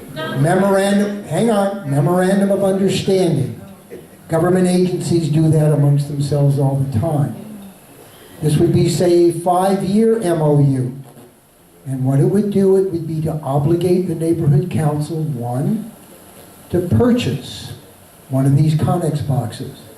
Two, to put up the money to stock one of these emergency boxes. And I say 5 years because that means that when your new board comes in an election, they can't just walk away from it, because as we've been told, these boxes need maintenance. You got to remove the graffiti. You've got to replenish them. At the end of 5 years, your neighborhood council doesn't want to participate in this anymore. There's enough money to decommission that box, because you can't just leave it there. We'd like to team with Rec and Parks. Do they have room for these boxes? We'd like to team, well, LAFD says they don't want them at their houses, and basically the station is their house, and they don't want people trooping through. But maybe, just maybe, if it's a city department that's looking at those boxes, if it's EMD, maybe some LAFD places will say, yes, we have room for your boxes, okay? With businesses, with nonprofits. Tarzana Neighborhood Council has a box. We don't have it. Our nonprofit community center has it. We just funded it. It's on their property. That's where it is. And they're the ones that control it. Here we would have a city agency controlling it. Something happens, something's got to be cleaned up, they're the ones, okay? That's a program to think about. Is it the final? Well, I don't like to use the way controlling it. This is a neighborhood, it's a neighborhood container with supplies in it for certain officers, trained officers First to use responders, yeah. to save the neighborhood. In all honesty, it's an additional burden on me. Oh, I know that. And it's not an easy task, because I do have tons on my plate. But it's your container. It will be, as a matter of fact, what I wanted to do, I wanted to put together an ad hoc committee with certain members and with people like the gentleman from, as a neighborhood council member, to brainstorm, obviously, what's going to be in these containers. We have a list together. We work with the fire department, but certain officers have to look at this. To see what do they need during an emergency. There's different rescue missions and different equipments are needed. So once that's done, the neighborhood needs to know that. They need to know the plan. They need to give their input to us. But the trained people are the ones that they have access to these containers because they're fire life safety equipment to help you survive. Yes. One thing I'm concerned about in this whole process is I think maybe EMD and Empower LA are perhaps jumping the gun in the sense that you've already indicated, okay, we're going to have a first aid kit for 1,200 people. EMD hold on. No, let me answer that question quickly. Who made that decision? Who decided what was going to be in? We have some neighborhood. Maybe that's not the best choice for that, because they look at, I know it sounds funny, but they look at it from their requirement, from their training, from their experience. Right. You need to skip them and get down to, as we talked many times, the boots on the ground, the grassroots, neighborhood councils. We have a couple of neighborhood councils that have had it been for 10 years. Right. We have experience as to what needs to go in there, what should not go in there, how to distribute it, how to disperse it. And I did say that. We should use that before you come up with a pre-purchase buy list. This is just a preliminary list, and I just stated to you and everybody in this room that once that list is complete, the neighborhood council will look at this ad hoc committee I just said. You'll have CERT on it, you'll have neighborhood council personnel on it, and you'll look at this list. And then we'll finalize it, we'll put a price tag to it, and then we'll move forward with it. Yes. It was just pointing out, that's right. Yes. I want to give a chance to the CERT personnel. Hang on, I know. Let's not concentrate on what's going to go into the box at this moment, okay? Let's concentrate on how do we put a program together where neighborhood councils are able to get them out there. Then we'll worry about what's going to go in them for the first responders. The first thing we have to come up with is a plan. How do we get this together so the city's going to give us their blessing and say, one, we're going to staff these two agencies so it can be happening, and two, these things can get out there where they can be of aid to our communities. Once that's there, then you work with the fire department, then you work with CERT, then you work with the neighborhood councils that know their communities the best. And maybe every bin doesn't have exactly the same thing in it. Maybe it does. Maybe it's got a few choices where you get the boxes you can check off. We want these, and these for our communities because that's best for our demographics, okay? But we've got to have something in the first place where we can get those out there, where we've got a program that the city's going to say, you've got our blessing, go for it, and let's see how it works. That's the very first thing we got to worry about. Right there. Yeah, I'm Carolyn Burleson. I'm the Central Bureau Coordinator for CERT. I'm trying to figure out what exactly is it that you want us to advocate, and also the emergency management for our neighborhood council. Yeah, what are we doing here? What is it that you want us to advocate for, and how do we go about it? What I want to advocate is that at the family level, preparedness at the family level. Yeah. Okay? So a family of 4 to have an emergency kit with enough water, food in it, with a communications plan, that during an emergency they can survive and they can help their neighbors and their community. And not just 72 hours, it goes beyond that. That's my #1 message. But you were saying we need to advocate as a neighborhood council for staff. Specifically, who can contact to make sure that this stays on site? I mean, Leonard can answer that question better. This was basically a need that was identified between Dawn and between EMD. I met with Gracie, we discussed it, and we saw a gap here. And we collectively put in for these positions to do the Jumpstart program and to do the container program that has been on the burner for a long time, and it went nowhere because City Attorney's Office said no, and this was way before me. So our neighborhood council actually did create an emergency plan for our community. And part of our plan was to buy a van and stop it, but they wouldn't let us. So They didn't let you do it. I'm so glad to see this happening. I'd love to, please give me a call because I'd like to see the plan. This is first I hear of it. Okay, I certainly Please, yes. I'll come back to you. Because I have the mic. Julie Mikes. I'm just loving everything I'm hearing here. I'm loving that there's a possibility of getting more staff to be able to affect this. I want to say that when Sylmar would not be on the map on this were it not for Greg and John Pacheco, who were elected at the last election and created, an emergency preparedness committee and started talking about bins, and I didn't even know what that was. So I'm loving everything that I'm hearing here. I think that we should all have a can-do attitude and go forward together on it. And with regard to the Sylmar Neighborhood Council on Thursday voting this, we knew that we weren't going to be running out spending $7,000 and buying a bin and that. Right. What we knew was we were getting the commitment from the Sylmar Neighborhood Council to go forward with this, to recognize that it was a need, and that there was a need that they were willing to commit $7,000 to at least now. And if it's more, then we'll be coming back for more. But it was a commitment from Sylmar saying, yes, we think it's important. That's what happened on Thursday. And hats off to every single one of you guys taking time off on a Saturday to come here. Tells me a lot. And I know it's challenging, very challenging. I'm not going to give you names, but I've seen neighborhood councils that they would rather spend $10,000 on trash bins than on emergency plans. So there's all kinds of mentalities out there, but you're on the right track. This is about emergency preparedness, and it's about, surviving the next one. Yes, sir. Yeah, I know you're going on a conceptual level. I'm just wondering, basically, because we have to do our inventory every year anyway, Right. to turn it into done.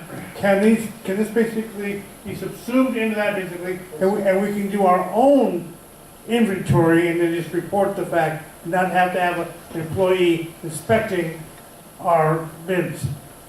Well, we can do anything we want to once we put the program together. Now, as far as just doing it an inventory, who's maintaining this bin? It's not just an inventory that you're making.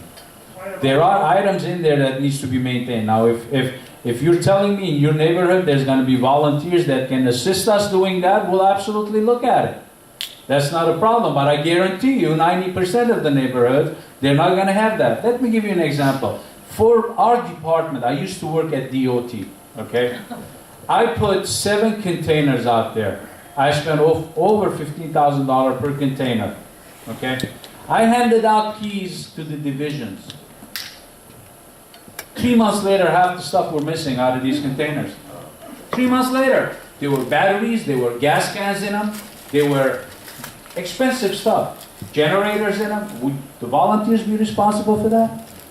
Can I also say too that Think about this. out of our 96 neighborhood councils, you are supposed to be providing us yearly inventories, and I will say maybe 5 of neighborhood councils have done that. And so I actually have to now, when I get the new field staff in, which hopefully will be next month, I actually have to send them out to all the remaining neighborhood councils to get an inventory list and work with neighborhood councils to do that. You know, you guys are volunteers, and I so appreciate that. And we're just actually trying to make your lives easier by having that we have the staff to actually assist you in doing some of this work. And not everybody is like you. You guys, your heart is into this. You're concerned about it. But guess what? You're a minority. You're a speckle. Go ahead. I happen to work in insurance claims for a major company. I was They want you to use the mic. I talk about it. Hi. How do I do this? If the light is on, you're good. If not, here. The light's on and no one's home. Hello? Yes. Okay, so I worked for AAA in '94 earthquake. I was not a homeowner's adjuster. I'm car casualty auto accidents, but they grabbed every warm body they could.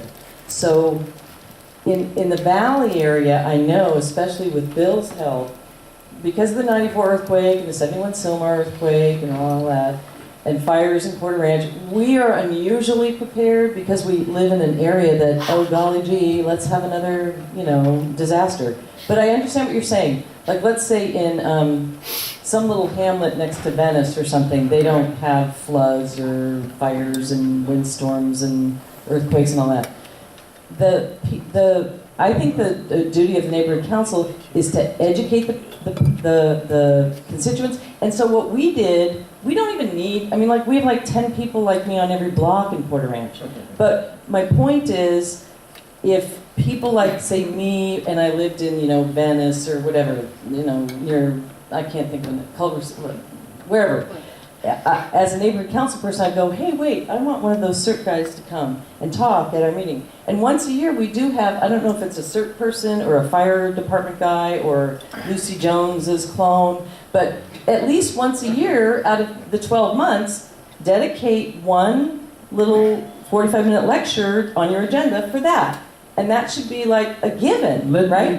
Yes. You know how many lectures my department does on a weekly basis? No, I don't mean a boring lecture, sorry. No, it's not. You know how many workshops we do? Yeah. You know how much CERT goes out there and they plead their case? Yeah. You know how many plans they have generated? Give me statistics. It goes beyond just giving you flyers and links and websites and paperwork. I understand what you're saying. Even in person, it's not enough. It's not materializing into a plan because it is not it is not a priority. It's not a priority for people. Let's be realistic about this. Less than 8% of, now don't look at some other states because they get the tornadoes, the hurricanes constantly. They prepare for it. We're in a panic. We're in a comfort zone. There's no panic factor here, right? And sometimes, rightfully so, because a family that's barely making ends meet to pay their rent, they cannot afford to buy a $300 earthquake kit. And a true kit on Amazon, you go look at it, it is $150, $200. And guess what? We subsidize transportation, but we don't subsidize emergency preparedness, right? So it needs to go beyond that. I mean, we go out on a weekly basis. Joanne is out there constantly. We have other emergency coordinators. You go to our website. I go to many of these workshops. But they are not materializing into plans. That's why we're at a point where we're going to start knocking on doors, and these 4 people will be part of that group that will sit down with you and that will fill out the paperwork to put that simple plan together. You want to add to this? Yes. I just want to, I'm the coordinator for the South Bureau. A lot of that is South Los Angeles. When I go out there and talk to these groups, a lot of them are minorities. And again, like Aram said, they're living paycheck to paycheck. Stupid. Emergency preparedness is not even on their list. They're just trying to survive. Plus, in certain communities, they have other issues: crime, police-community relations, potholes, graffiti. That's on their list in communities.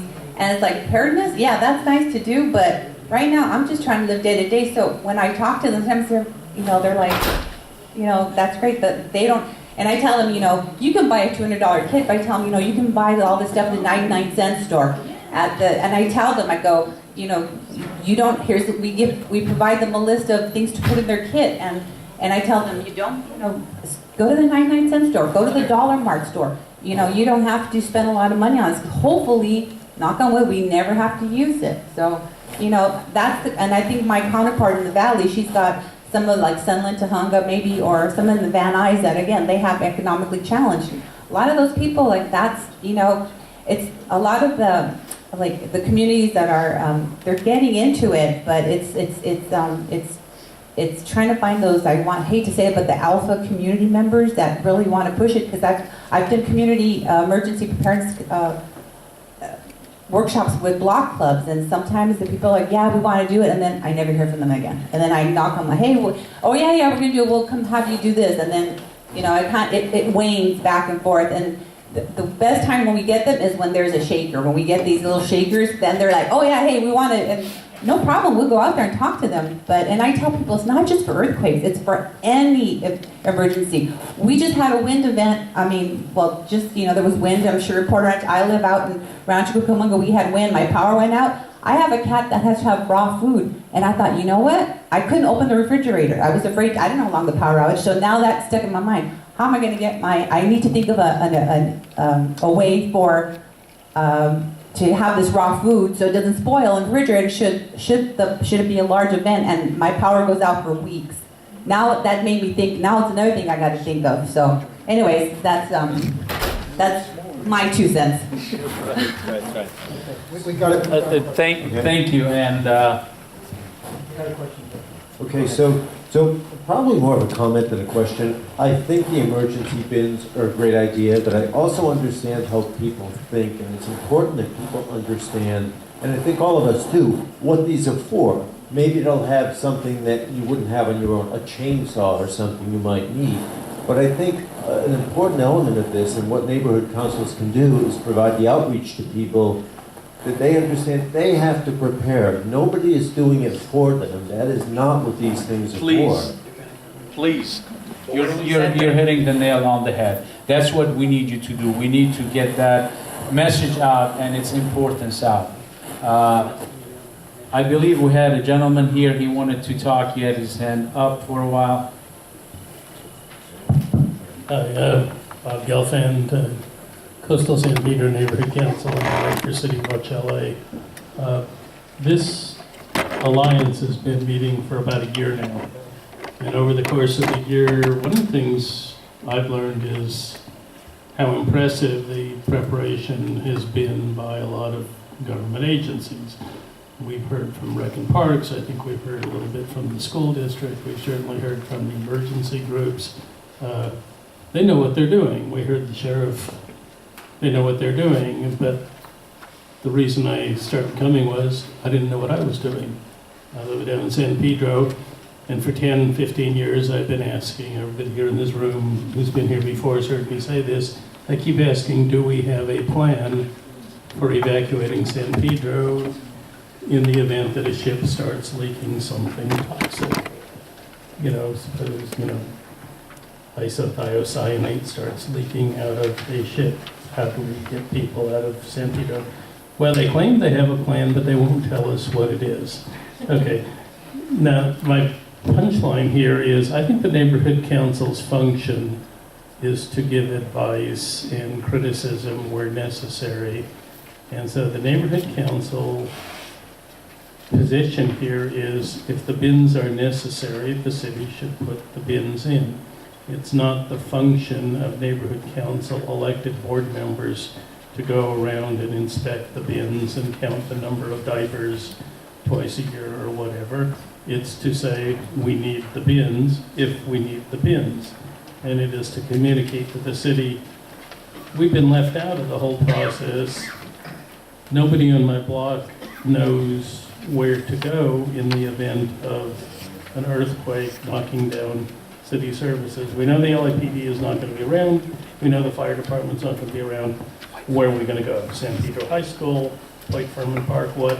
There is no plan, and it's our political job to say, okay, it's time to do this. Last but not least, the numbers people have been quoting for the cost of those bins and the contents, you know, it doesn't take a lot of mathematical skill to figure out that putting in 100 bins in the city of LA is 1/10,000 the city budget for 1 year. You know, that's a lot less than even 1/1000th the city budget of 1 year. So if it's such a good idea, then they could do it. And I think that all of the legal issues are a bit much, because for one thing, the state legislature could pass a Good Samaritan law, the equivalent of it, I think, and we can always talk to Glenn about that. This is just red tape to be cut through.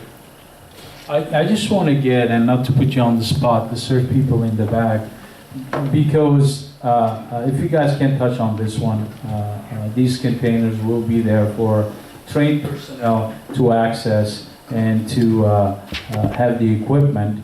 Although every single CERT person that I have, they have the equipment in their vehicles and they're ready to respond, but it goes a little bit beyond that. It could be a little heavier equipment that you guys need to do your job. So if you can, please touch on that and touch on the importance of that. Again, we're not these bins will not have perishable items. That's going to have to happen at a family level. The food, the water for your survival. You need to plan, prepare for that. This goes beyond that. There's two things that we see CERT doing after disaster, and that's medical and search and rescue. So medical supplies, tarps for MCI events, medical above and beyond what we carry on our kits. When you have a large number of injuries that need to be treated, that's important. Search and rescue equipment that you would be using, crowbars, maybe even a chainsaw, and there's some logistical issues with that, because you wouldn't want gasoline in there. But that kind of stuff would help us, because we don't have that stuff. I don't personally have a chainsaw. Right. But you might need a chainsaw to cut into some trees that have fallen to get them out of the way. Then there's safety issues, who's going to be responsible, who's trained to use the chainsaw. In the CERT class, we're taught, let the person who owns the chainsaw use it. Well, if no one owns the chainsaw because it's in the bin, then who gets to use it? But those kinds of supplies we would need in order to help rescue in our own neighborhoods. Exactly, and the initial list that was put together was put together by experts, by fire department. We talked to Team Rubicon, and they're a group of veterans that they go around the world, and they were down in Haiti helping people after the earthquake. So these are experts that told us, listen, this is at a minimum, these are needed for our expert and trained volunteers to use. So those bins are for that. Please keep that in mind. It does not substitute your family plan, what you need internally. I just want to go back to the point I made earlier, is that if a community like Berkeley could figure out a workable plan that addresses the liability, heck, it says right in here who's going to be the owners of the bins and how that's going to transfer from the city to the neighborhood councils. If a community like Berkeley can figure it out and get their, why can't we? butts together, so to speak, Absolutely. I certainly think a group like this could certainly do something similar. Absolutely, and you know what? We're not going to agree with each other all the time, and that's a good thing, because you're brainstorming, and eventually you're going to come up with the best solution to the problem. But this is good. This is exciting. This is a good start. Okay, we've got a couple more questions. I'll stay here the whole day if you guys want me. But honestly, this is the first time that I see a crowd like this so engaged, because you care about it. It's as simple as that. I'm going to assume that it's assumed and unsaid, but the trained CERT personnel are going to obviously complement the deployment of these bins.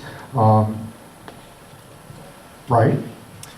There's going to be a ramped up increase in CERT training and people, at least at the rudimentary level, available to be associated locally with each of these bins. It's not just going to be make bins, okay, now, oh wait, you're busy and you can't make it. Can I make a quick comment? Of course.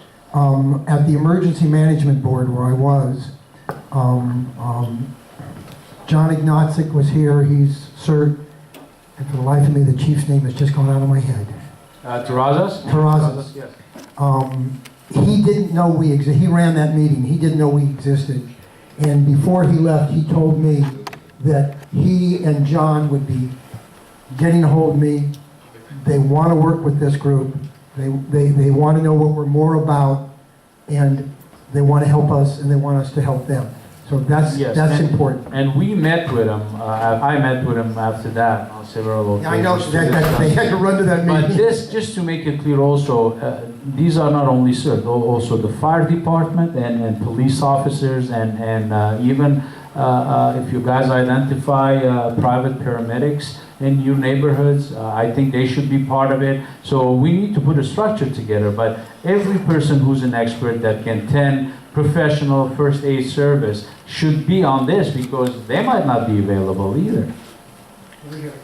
Did you finish your question? You did. Thank you. Mike Benedetto, Granada Hills South Neighborhood Council. Just a suggestion. We're actually having a CERT program later on tonight at our high school. And I was thinking, well, I'm a graduate from years ago.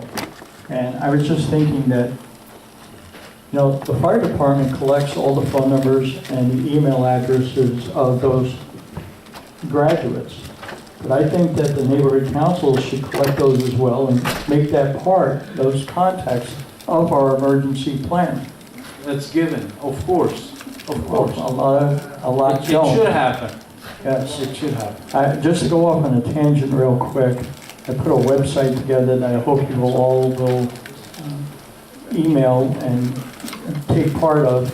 It's VANC on homelessness, and I think that's a good place for us all to network together and give various ideas on what we can do with that situation. And that's what we should be doing with this good cause as well. Right. LAFD will not share the contact information, so the neighborhood councils or your CERT battalion coordinators must go get it themselves. That information, once LAFD gets it, it's LA City property, they will not share it with anyone else. Hey, you know, folks, these are amazing ideas, and I love that you're sharing them with us right now. I think this is where we want to actually proceed. Like Rob and I are like, we want to get to this point where we're actually taking action.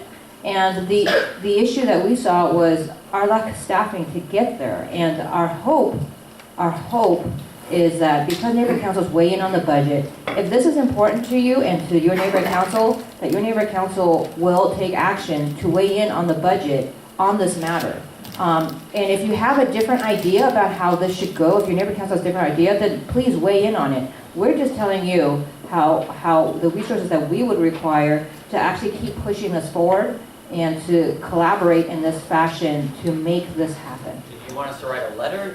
What do you want us to do? Community impact statements. You can do a community impact statement. I mean, right now, that's going to city council. You can write a letter to the mayor's office and basically state that you are part of this, or if the Alliance wants to take an action, that can be collectively on the Alliance as well, and that the Alliance tells the neighborhood councils involved here, please take this back to your neighborhood council and ask them to endorse this letter so that it can go to the mayor's office or to city council later on if necessary, depending on what the mayor's budget says.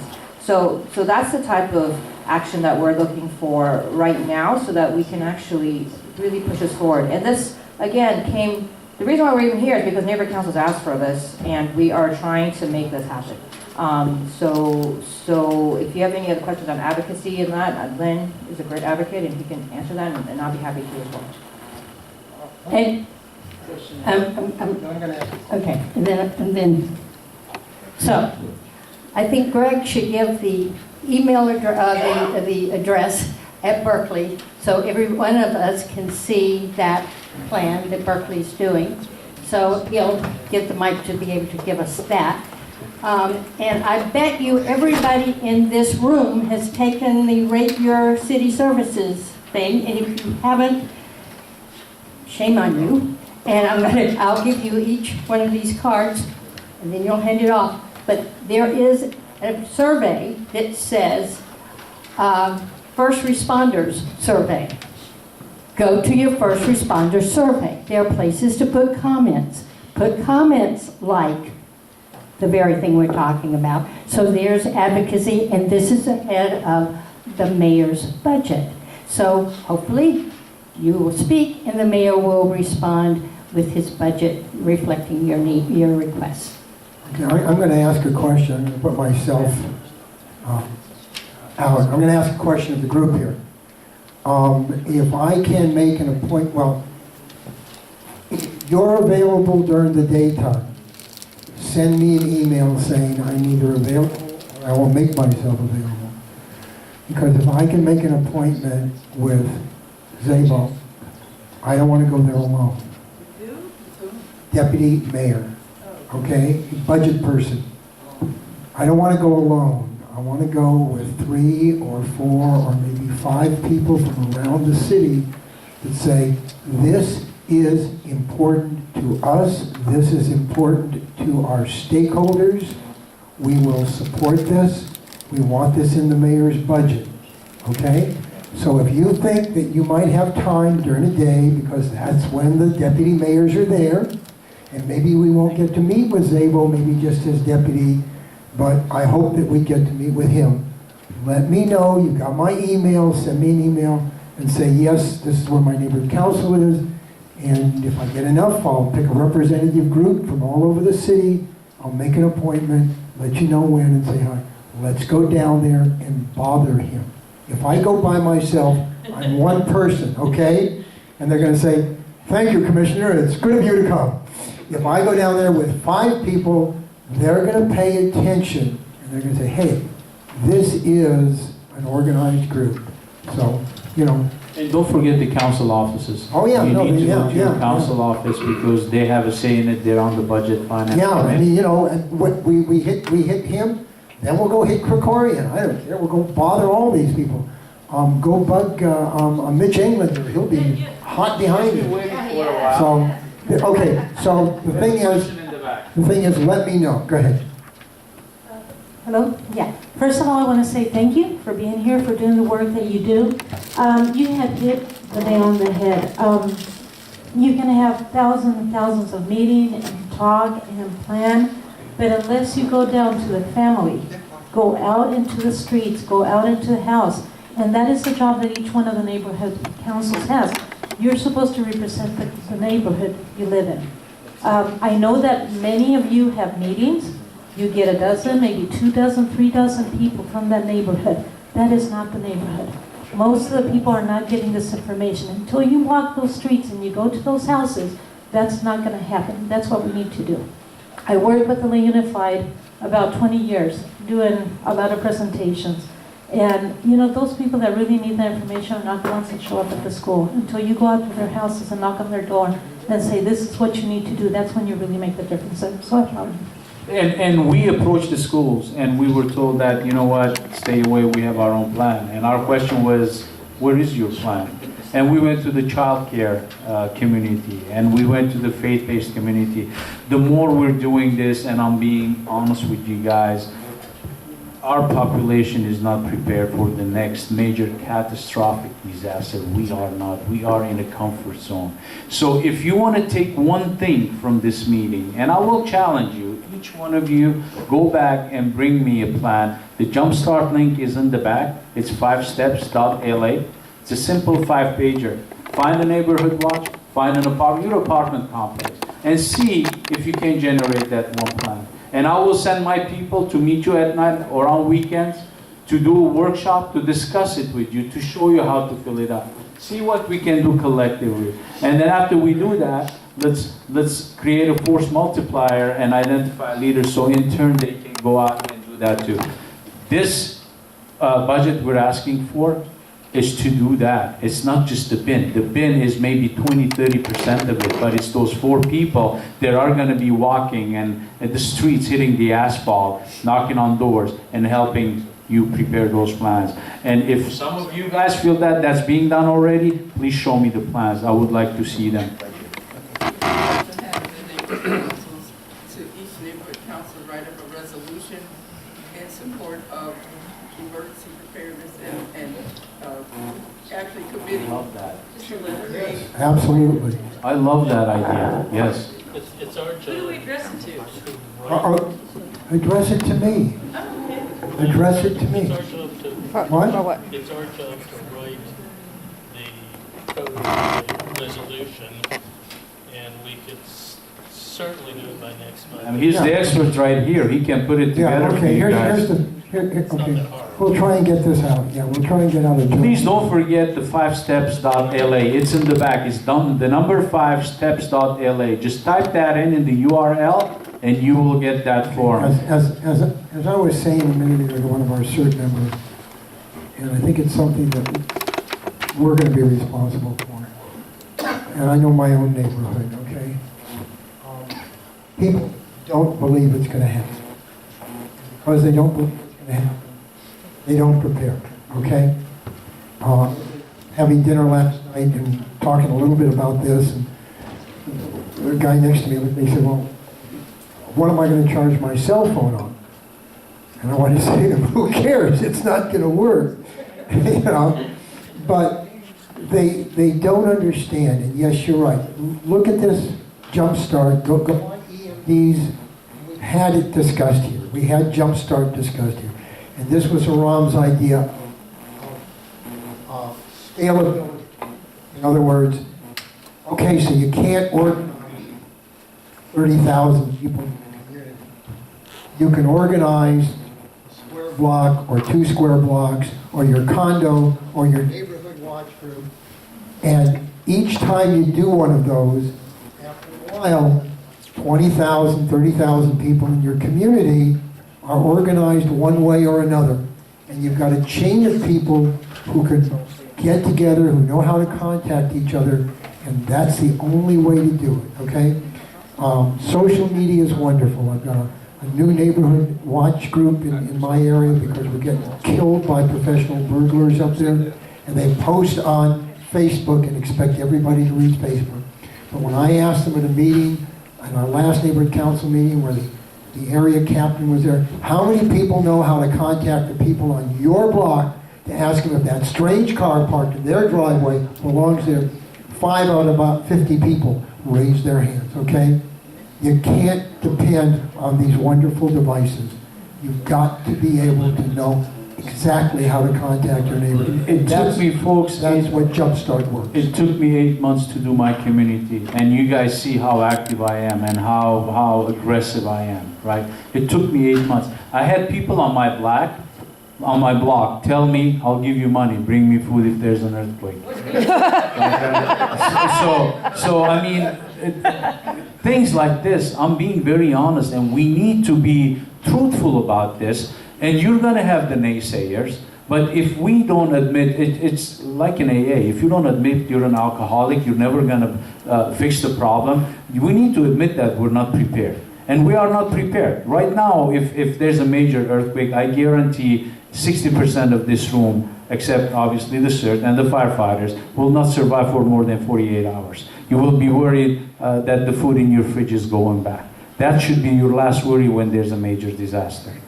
Did people not live in this city in 1971 and 1994? Why are they not prepared? I don't understand. Are they all transplants? Well, because we have not had a major disaster yet. We have not. We're talking about the... Oh, of course. We're talking a bigger...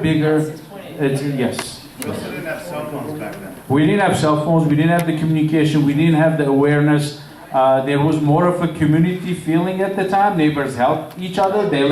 You left your door open, maybe, you know, without coming home and it's empty. How many of you in this room right now, if there was an earthquake, you can survive in your car in that parking structure for at least 3 days? Not for 3. There you go. So there's a place to I start. can walk home. Right, you got to go home to get to your stuff. No, I got stuff in the car that would get me home. Right. So have something to get you home. Have a get home bag. Yeah. Because you got to get there. They've got water and the bag. And by the way, it's not just the food, the water. If you're diabetic, you're on medication, if you have a and what gets me is that these emergency kits, and we're working with a company now where they can give you the option of putting a kit together a la carte, and it's not a kit with 20 Halloween flashlights in it, because there's a lot of those kits that, there's a blanket, a space blanket in it, that's not what we're talking about.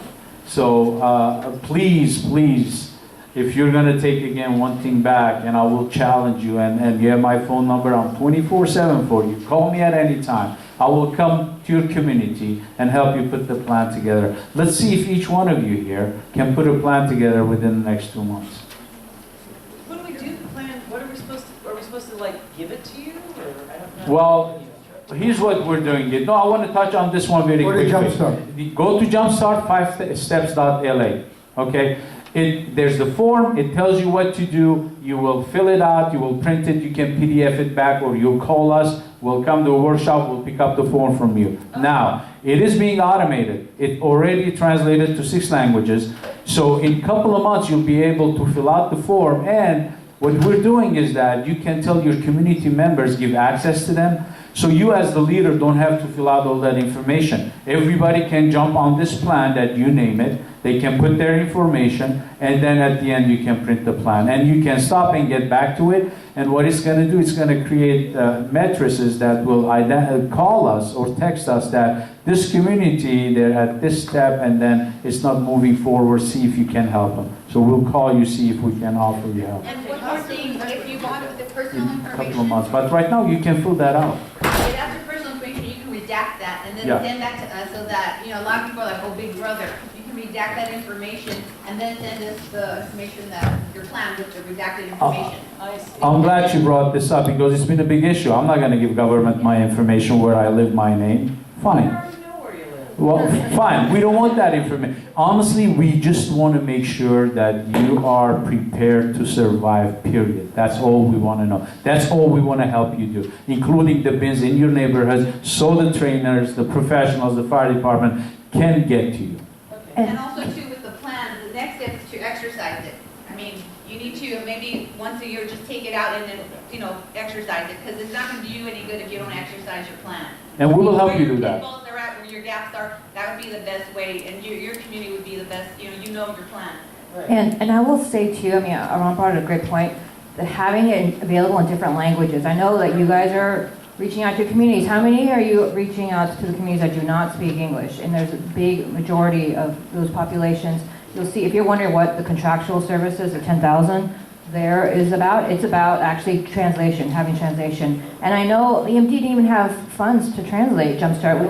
The department, we actually kicked in like thousands of dollars to get Jumpstart translated for the community, because we know at neighbor councils, you're going to need it more just in English.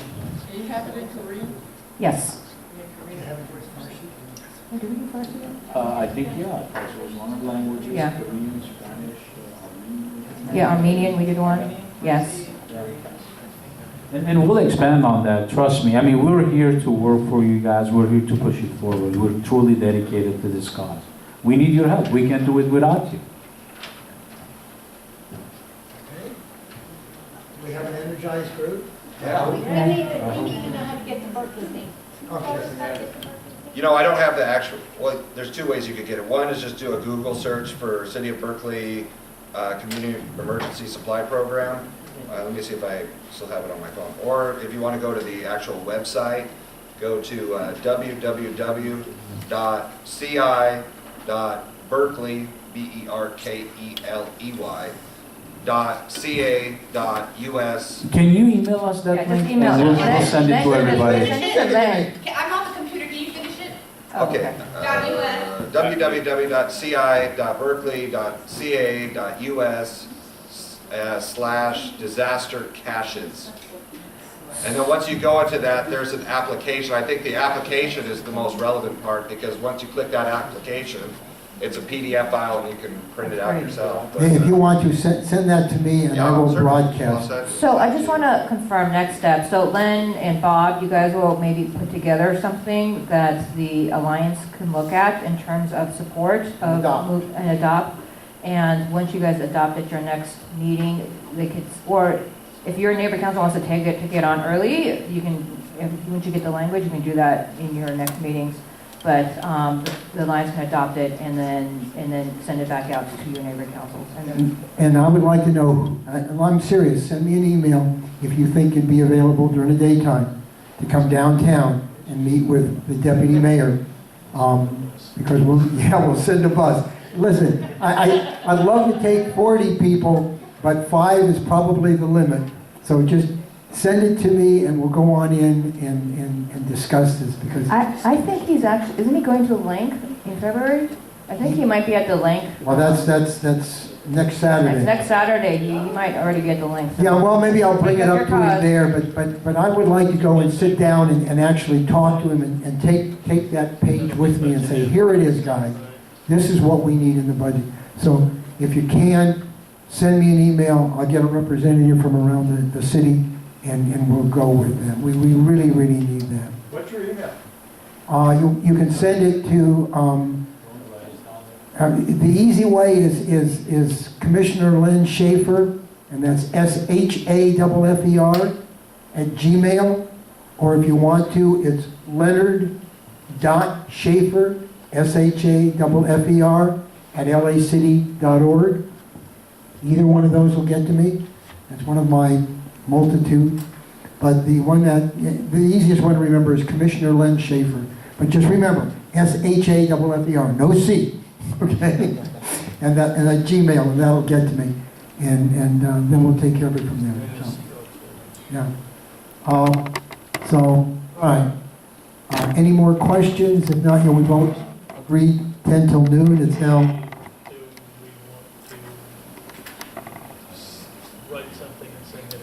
Yeah, we will. Between now and next month? Between now and next month, we will get.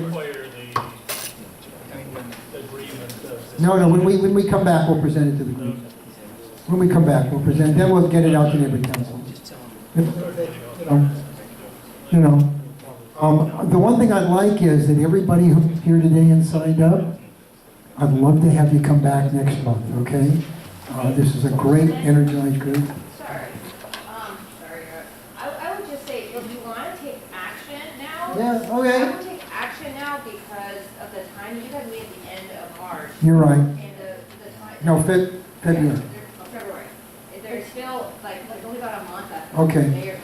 So what would we want to put together? And that way you can finalize it with actual writing. Tracy, could you tell me the 1, 2, or 3 things that we need to make really clear? What are the issues?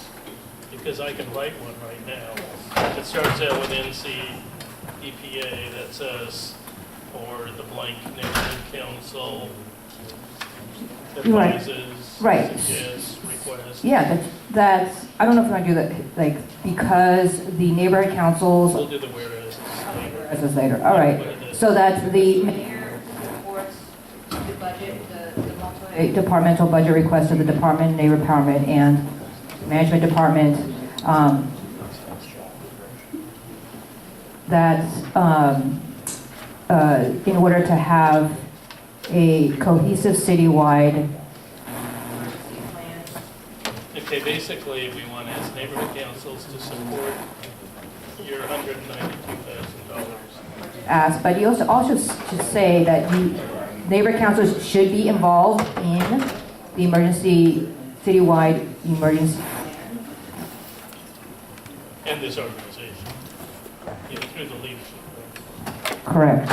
I think it's very important to note that if this goes forward, that we will work collaboratively together, because this is not about these 4 people making a decision without everybody in this room and neighbor councils being involved in it.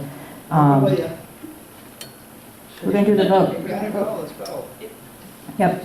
Those are the 2 major points. Did all you hear that? I think you should state in there that, you know, us as neighborhood council, we do realize that we need to prepare our communities, and we are at a stage that, you know, only less than 10%, those are facts. We published 10,000 words on that already, so we can You did? digest them. Well, there you go. One sentence. There you go. Okay, tell you what we'll do. Bob and I will write something up. I will send this out to everybody, and everybody. Okay, let's. Did everybody hear Gracie? Yeah. Okay. Let's make real clear, so you understand. Okay. We are proposing to send, I'm sorry, okay, Leon, Bob here. We're proposing to send a letter to neighborhood councils representing the Neighborhood Council Emergency Preparedness Alliance, that's you. And it basically says, NCPA and neighborhood councils support this proposal coming from Dunn and EMD to create a budget and 4 positions to do outreach. Furthermore, that neighborhood councils will be involved with and through this organization to create the disaster preparedness plan, and we'll work with Gracie there. Okay. Anything else? Did we get it all? Yeah. Okay. I so move. I second. I second. With the caveat that we'll make it read a little cleaner than I just spoke. So okay. So everybody is in favor of doing that, getting that together and sending it out, please, so we. Okay. I don't think there's any dissenting views, so we're there. So, okay, good first step. We're going to do that. We'll get that out to neighborhood councils. We've got something now we can take to Zabo and to the budget committee and get it to them. Thank you all for coming. Thank you for giving up. Whoever's got a microphone, please bring it up here. We got a couple of mics still out there. I know. We got a couple of mics. Bring me the mics, folks.